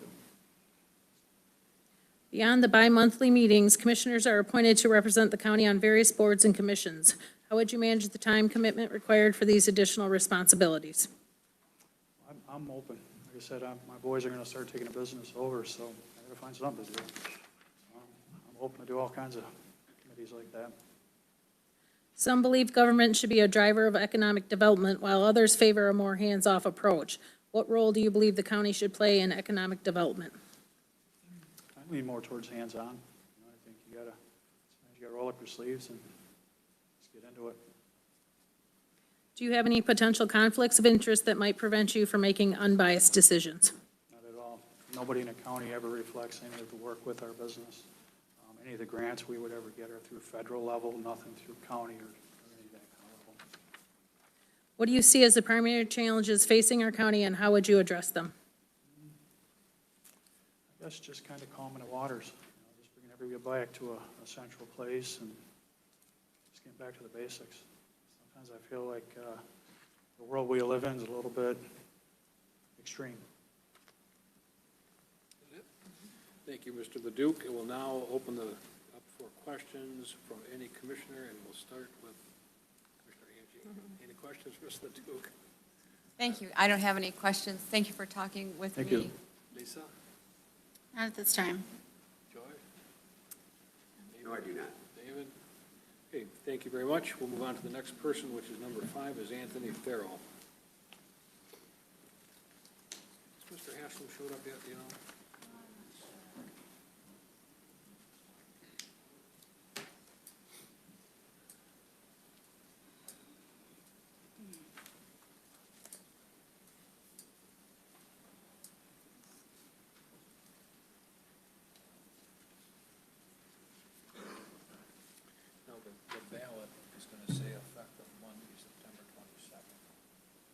Just while we're waiting for the next one, the ballot itself, I think we'll talk about in a minute, but when it becomes effective, sometimes we swear them in that night. If we vote and have a voter, we can make it effective on Monday the 22nd. So you don't have to sit through the next meeting. We'll talk about that in a minute. So go ahead, Mr. Farrell, you're here. Pastor Farrell, please give us your presentation.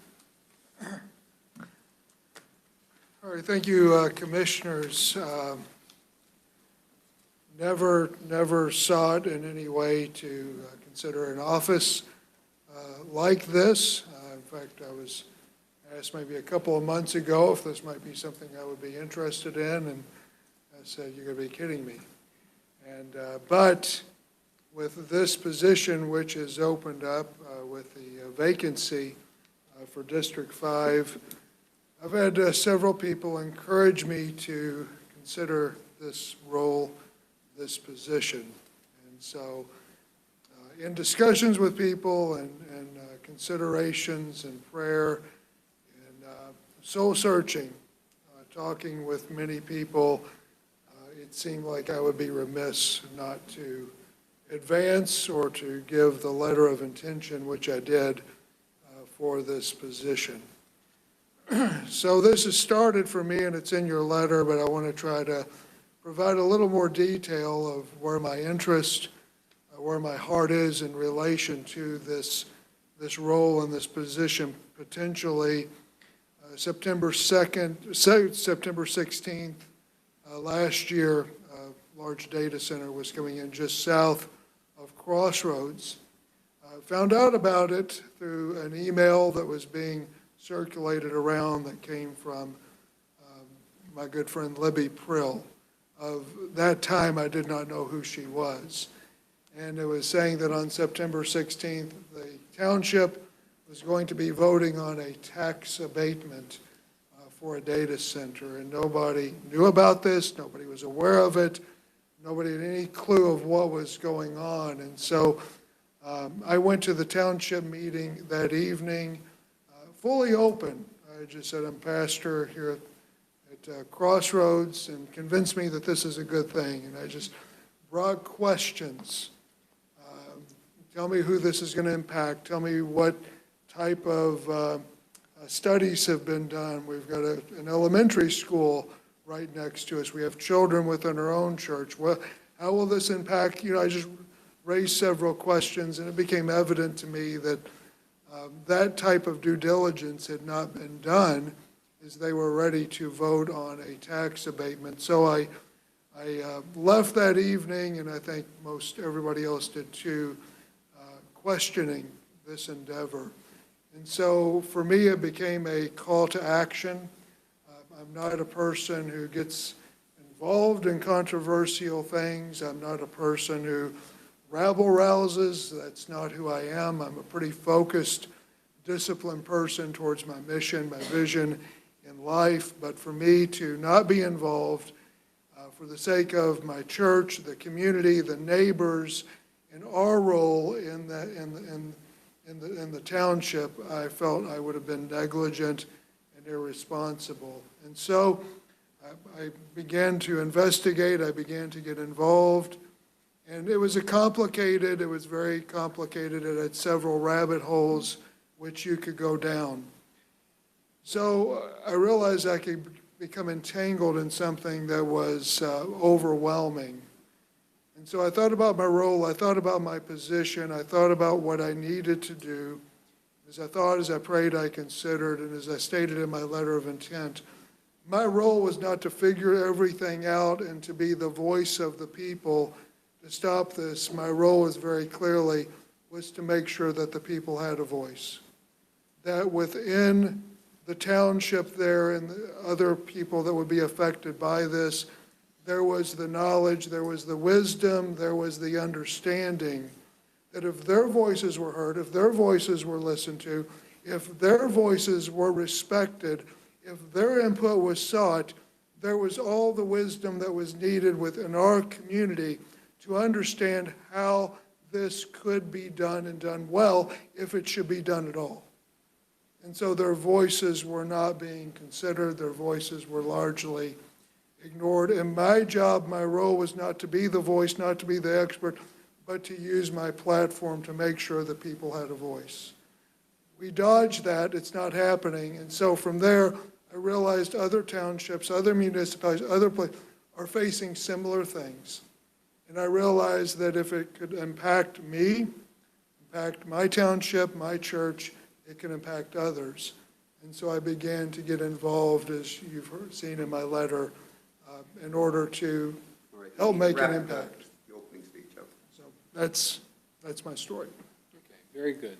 Thank you, Pastor. We'll have our clerk ask you the questions we've asked everyone else. Go ahead, Angie.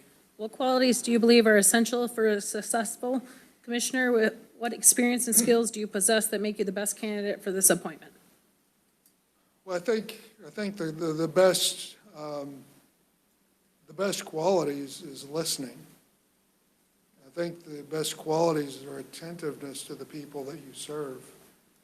I think the best qualities are going to be an ability to learn from the people and to realize that the ones you serve and the people that are there have a deep resource and well of wisdom and insight. And so you are there to steward that. And listening, I think, is the first quality which is needed. The second is then going to be analytical skills, by way to process all the information, to steward, the information you're gaining and the perspectives of your people. Within that, listening requires an awareness of what's happening in your community, what is happening within your neighbors, what's happening in the district that you serve.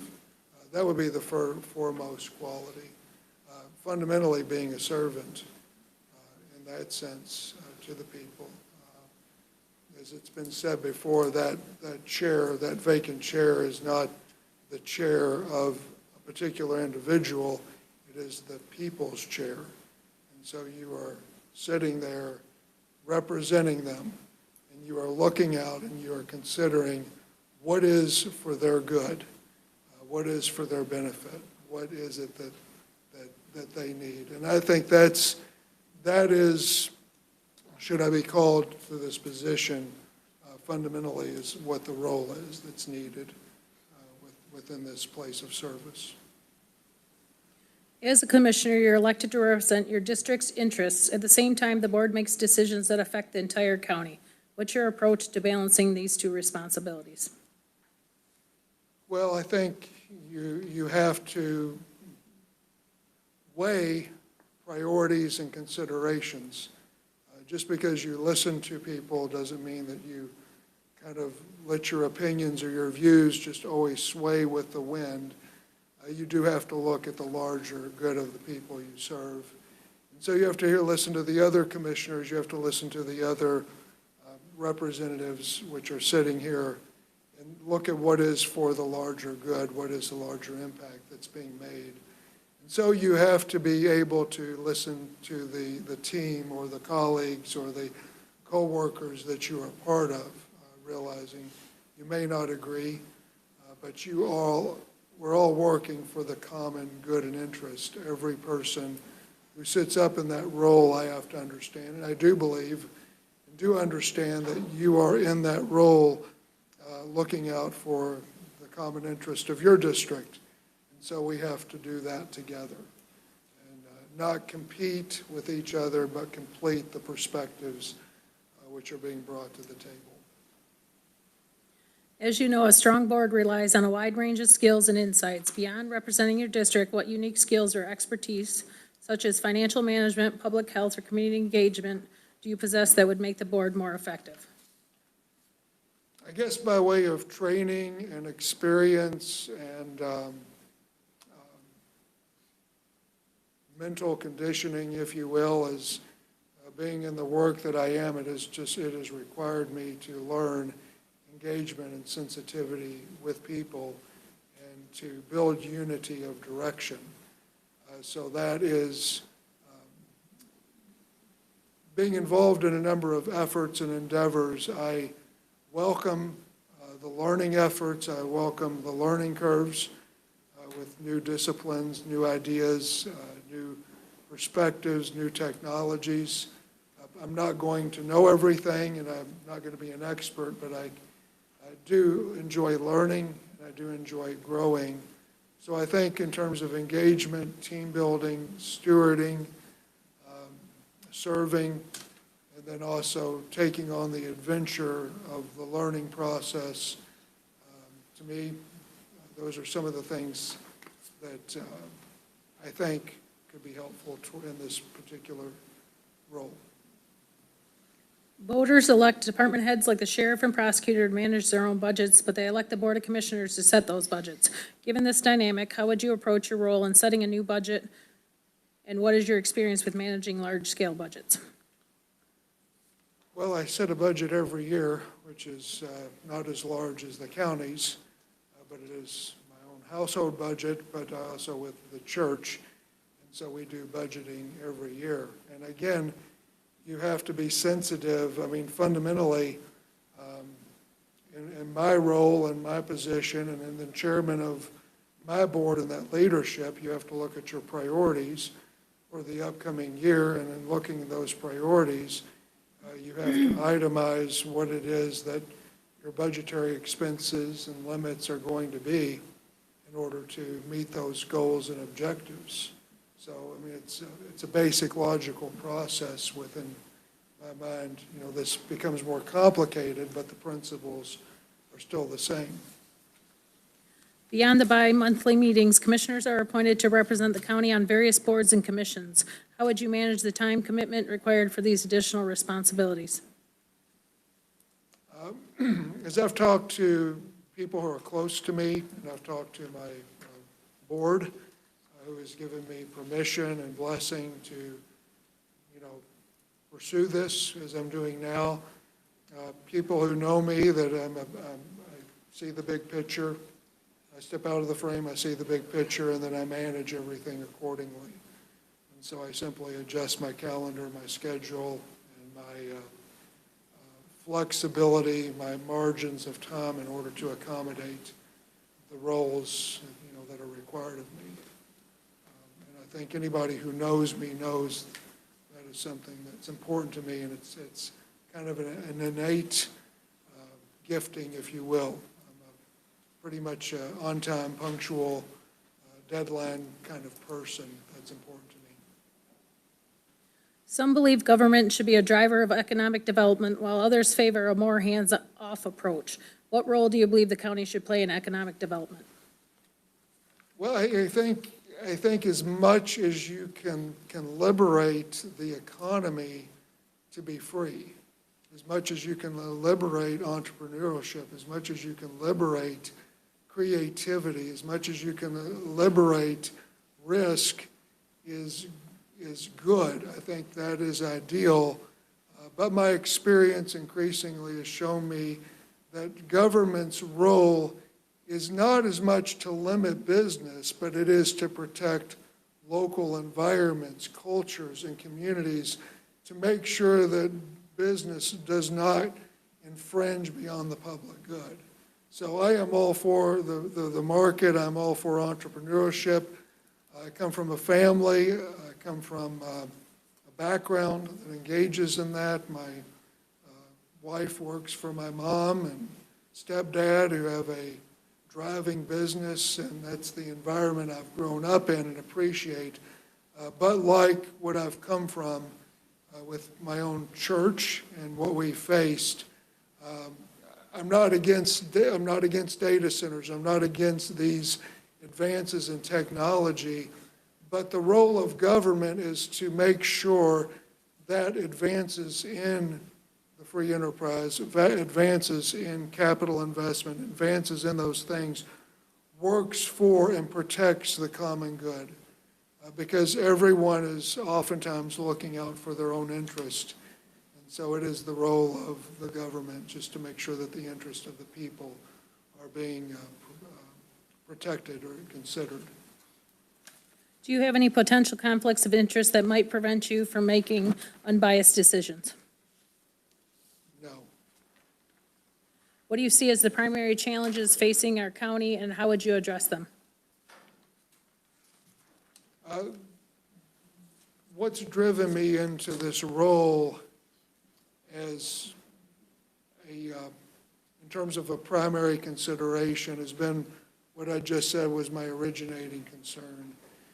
And that what I want to do is to make sure that the people have a voice, they are represented, and that local, neighborhood, cultural, community interests are considered and protected against what could be well-intentioned but larger infringements. I'm not looking at anybody like they're the bad guy, but everybody has their own interest. And so I think that is a larger issue that is quite honestly facing us nationwide. This sets a big tone and a big culture of what we are facing. And so I think it impacts us as a county. So at a general, I'm not giving you specifics like I'm taking on this issue or this issue. I certainly have concerns, but fundamentally the principle is this: if people are respected, if people are listened to, if the wisdom of communities are respected, you are going to come out with larger, better, more wise and sustainable decisions. And that's what's driving me to stand up here today. Okay, that concludes the stock questions we have. We will now start with the open up for commissioners at this end. Mr. Mandelbaum, do you have any questions? No? Shaking his head. No, I do not. Joy? I'm good, thank you. Lisa? No. Gary? No, thank you. I'm good as well. Thank you very much, Pastor Farrell. We'll now move on to the final candidate who had texted me. He told me, he sent an email earlier to our administrative clerk and indicated he had a meeting that had been scheduled at 3 o'clock that was going to go quite long, and he thought he could be here by 5:30 or 6. And if he made the cut, I told him, to someone to contact him, and we would put in at the end and try and accommodate him coming. He said he would be here in 5 minutes. 6:05 is when he said he'd arrive. Is let's see, Jamie Haslam here yet? He said he was on his way 15 minutes ago, and I suspected it's 6:05. It's now, what is it, 6:03, so just a couple more minutes. I'm going to take just a couple minutes, or we'll wait for him just for a bit to give him a chance. The question was put to me, it says, well, what happens when someone is appointed? Do they take the seat immediately? I've seen that, where they swear you in and you take the seat and you start voting on things. I talked to some of the commissioners, I talked to Corporation Counsel. One way we can do that, we have to fill the vacancy by the 29th of September. We could make the appointment effective Monday, September 22nd, so that when we go to our 6 o'clock meeting tonight, you don't have someone sitting there voting on things they've never seen. So I don't know, that's my preference, would have the ballot indicate that we make the appointment effective September 22nd this year. If that's agreeable, we'll do that. Can we talk about that a little bit? Dave's good. Dave Rushing, Mr. Vandenbosch, you good with that? Joy? Lisa? Good? Carrie? That makes sense to me. Is that what you've done in the past, Carrie? In the past, I've seen them make it effective immediately, but I think what Commissioner Samasco said makes a lot of sense. It would be difficult to vote on items that they've never seen before. Thank We you. would meet the statutory requirement of MCL 45-412, whatever it is, the commission statute, and filled within the 30 days, which runs on the 29th. So we would have the appointment made, and it would be effective, and then his first meeting would be the committee meeting in October. So, okay. All right. Carrie, I know you had some communication with Mr. Haslam. Is he communicating with you, or? No. He's not? Okay, I had a text come in that, well, what's that? Yeah, write that on the ballot, effective that date, and that'll be the official record. Here's the man of the hour. Very good. Look at that, 6:05. He told me 15 minutes ago, I calculated 6:05. You get some points for figuring it out. The bridge Okay. was not helpful. Well, this is our sixth and final candidate, Jamie Haslam. The board moved you to the very last position, given the conflict you had. So please, sir, proceed with your presentation. Okay, I apologize. Give me a second to catch my breath. I ran. Well, I would like to start with, I'm a lifelong resident of St. Clair. I was born in St. Clair. I have 3 kids I raised in St. Clair. Again, sorry. No, take your time. Don't, we don't want you to get out of breath here and have to do CPR. Phew, I am definitely out of breath. Holy mackerel. I've committed to service of the community. That's what I've done my whole life. I coached football, which was kind of how it started. I was the president of St. Clair Little League for 7 years. I then became the district administrator of Little League in District 7, which I still am. I'm I really wouldn't. I'm a member of the East China School District School Board, so I understand the difficulties and the hard work that these guys put in, and you know, the stresses of kind of, you know, pleasing the community and doing the right thing for the constituents budgetarily and, you know, for the kids. That's really what kind of drives me. I'm committed to my faith, my family, and my community. That's really what drives me every day. I guess that's it, really. I mean, that's, you know, in a nutshell, just my commitment to community is why I'm here. I saw that it was available. I was disappointed, frankly, that it was available. I was hopeful that the last guy would, you know, do what he had said and get us to the next, you know, next phase. But now I think we need something different. And my clarity with the community, my commitment to the people in my community will always shine through. I assure you of that. Okay, thank you. We'll have our clerk ask you the stock questions we have. We have up to 2 minutes per question, but don't feel you have to run the clock out. So go ahead, Angie, with the questions. What qualities do you believe are essential for a successful commissioner? What experience and skills do you possess that make you the best candidate for this appointment? The qualities I think that are important are somebody that's sympathetic to other ideas on a board. That's important. I serve on a board now, so I know it's important to hear and understand ideas that you may not always, in theory, agree with, but you need to listen to and make sure that it's best for your constituents.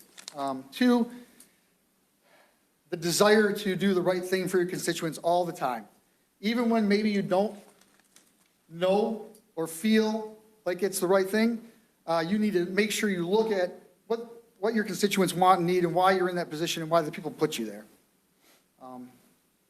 I think that I would do that unwavering. As a commissioner, you're elected to represent your district's interests. At the same time, the board makes decisions that affect the entire county. What's your approach to balancing these two responsibilities? Yeah, it's not always easy, for example, on a school board, because you don't always have the same ideas. But you need to be able to listen and hear what the rest of the board is saying and why they're saying it and how it would affect the area and the county as a whole. I have no problem doing that. I'm open to ideas. I would always come back to faith and my commitment to my conservative beliefs, but with an open ear. As you know, a strong board relies on a wide range of skills and insights. Beyond representing your district, what unique skills or expertise, such as financial management, public health, or community engagement, do you possess that would make the board more effective? Well, community engagement, I am immersed in my community. You know, like I said, from the school board to, I'm a Knights of Columbus member. I'm a member of the Richmond Trap, League. So I'm immersed in the communities. But more importantly, I run a $100 million company. I'm fiscally conservative there. I'm fiscally conservative in my ideas with the school board. And I'm committed to making sure that we move forward in a fiscally conservative way that will ensure our future. Voters elect department heads like the sheriff and prosecutor to manage their own budgets, but they elect the board of commissioners to set those budgets. Given this dynamic, how would you approach your role in setting a new budget, and what is your experience with managing large-scale budgets? Well, I'll give you a couple of examples. When I took over St. Clair Little League, there wasn't enough money in the account to move forward through the winter. When I left St. Clair Little League, we had a balance of over $60,000 in the account. Small, very small budget. I run a $100 million company. We have been in business for 115 years. I've been in charge of that company for 20 years. We've grown from a $30 million company to well over $100 million, and budgets are crucial in making sure you stay alive through, great times and thin times. And that, of course, has been something I've been able to do on top of a school budget. I don't know if everybody realizes, but we haven't even passed a school budget with the state of Michigan yet. A little frustrating, not the forum for that, but I'll say that, moving forward with a school budget and making sure that you're on the same page with 7 other people with probably not enough money, being the state doesn't pass a budget, is not easy. We've done that. We've been able to move forward in that. So I'm a big part of that in all those arenas, and I would be able to work next to and with all of you in doing the same thing. Beyond the bi-monthly meetings, commissioners are appointed to represent the county on various boards and commissions. How would you manage the time commitment required for these additional responsibilities? Is that a trick? That's a funny question right now. Well, I would do better than tonight. I'm a very scheduled guy. When I sent my application in, if I remember correctly, it said the interviews were going to be on Tuesday and Wednesday, and I said, no problem. So I set a business meeting for Thursday. Here we are. I had to run up the stairs today. So I have no problem filling any of those boards or needs. I am the president of the company that I work for, so I have a little bit of versatility there. The school board meets once a month. It's not really a position that needs a ton of out-of school board meeting time. And then my role with Little League is, again, I'm the district administrator. It wouldn't interfere with this at all. I would say that my commitment to community is unwavering, and I would make sure that I could commit to everything necessary to do this job at a high level. Some believe government should be a driver of economic development, while others favor a more hands-off approach. What role do you believe the county should play in economic development? I think economic development is, of course, crucial to the county. But in my conservative beliefs, I would probably lean towards a more hands-off approach. But again, everything is subject to listening to the other people on the board. There's always an exception to the rule. So, yeah, conservatively, I would probably lean towards a more hands-off approach. But I would keep in mind the growth of the county and how each endeavor would change and help us as a community. Do you have any potential conflicts of interest that might prevent you from making unbiased decisions? No, unless a conflict is just caring for my constituents, because that would be always on the forefront of my decisions. So there would be nothing with the school board or anything that would be a bias, no. What do you see as the primary challenges facing our county, and how would you address them?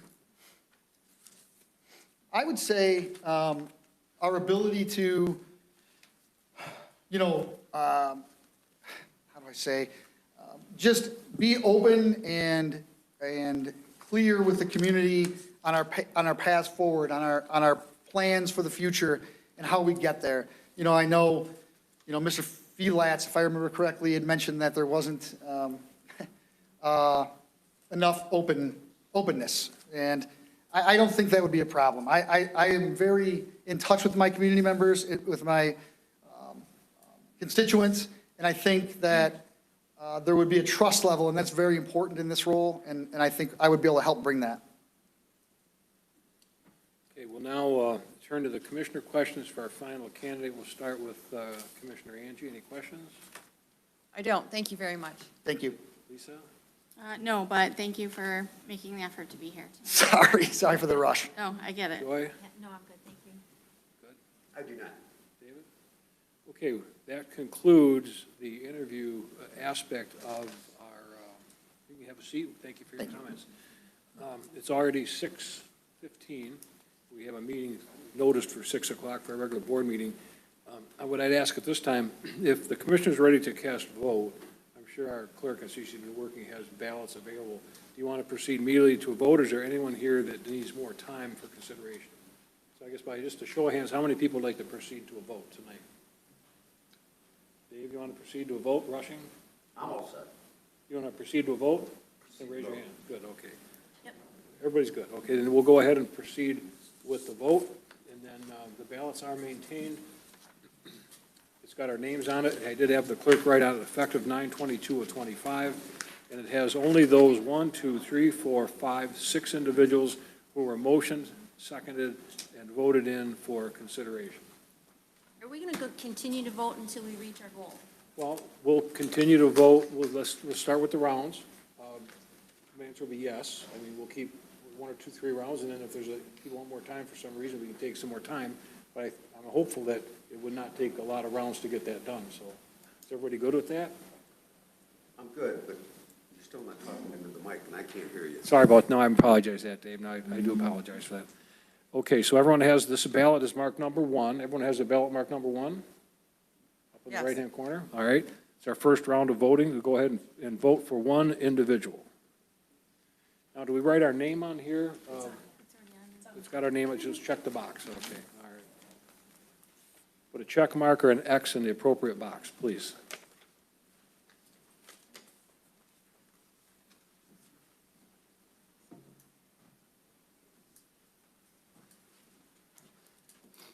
The clerk will count them, give us the result, and then if we need to vote again, by lack of majority, we'll then go to a second, third, fourth, whatever it takes.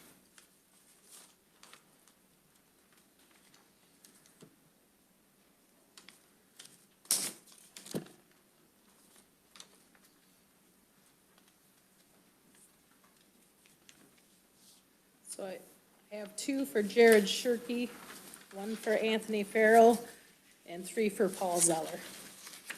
Okay. We will then go to a second round. That's lacks majority, so we'll do a second round. Thank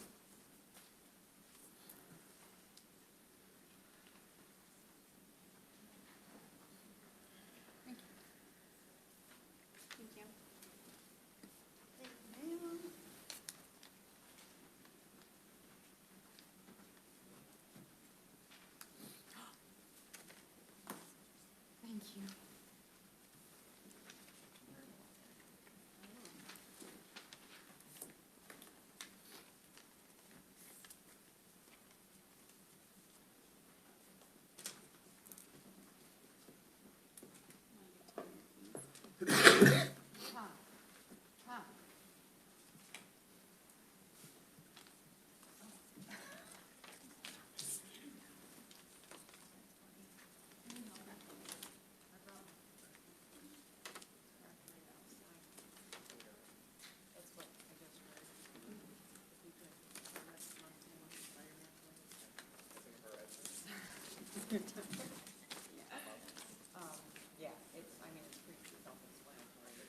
I have 4 for Paul Zeller and 2 for Jared Shirkey. Okay, so we have a majority for Paul Zeller, is that correct? That's correct. Record will so reflect. That, ladies and gentlemen, concludes the candidate selection portion and the last portion of our special meeting agenda. I would at this time note for the record that the appointment shall be effective the 22nd of September, and I would offer to the candidate, the successful candidate, all the law requires is basically swearing in by the clerk and the signing of a form. You can do that at your office, is that correct, Andy? That's correct, yep. And otherwise, if you want to do it at the committee room, you're welcome to use this room to have a swearing in and a photograph or something like that if someone so wishes. Just let the clerk know how you feel about that. But otherwise, that'll have to be taken care of on Monday, the swearing in sometime on Monday between 8 a.m. and 4 p.m. at the clerk's office or here in the commission room. Does not require notice, does not require attendance other than the clerk, I believe, and the candidate, correct? Okay, so we're good with that. I would now, Steve, go ahead, Dave. just on that, the swearing in, I'm all fine with that, but if it does need a photo op, they could always do that at our next scheduled committee meeting. Okay, that's fine. Anyway, and we'll make some record of that at the next committee meeting, welcoming. That would be a good point, Dave. So at this time, I would entertain a motion to adjourn. I'll make motion to adjourn. Support. Motion and support. Any Discussion? I'm sorry? Did you support that? I did. All in favor? Aye. Opposed? Meeting adjourned. Now, does anyone need a break or can we go? Yeah.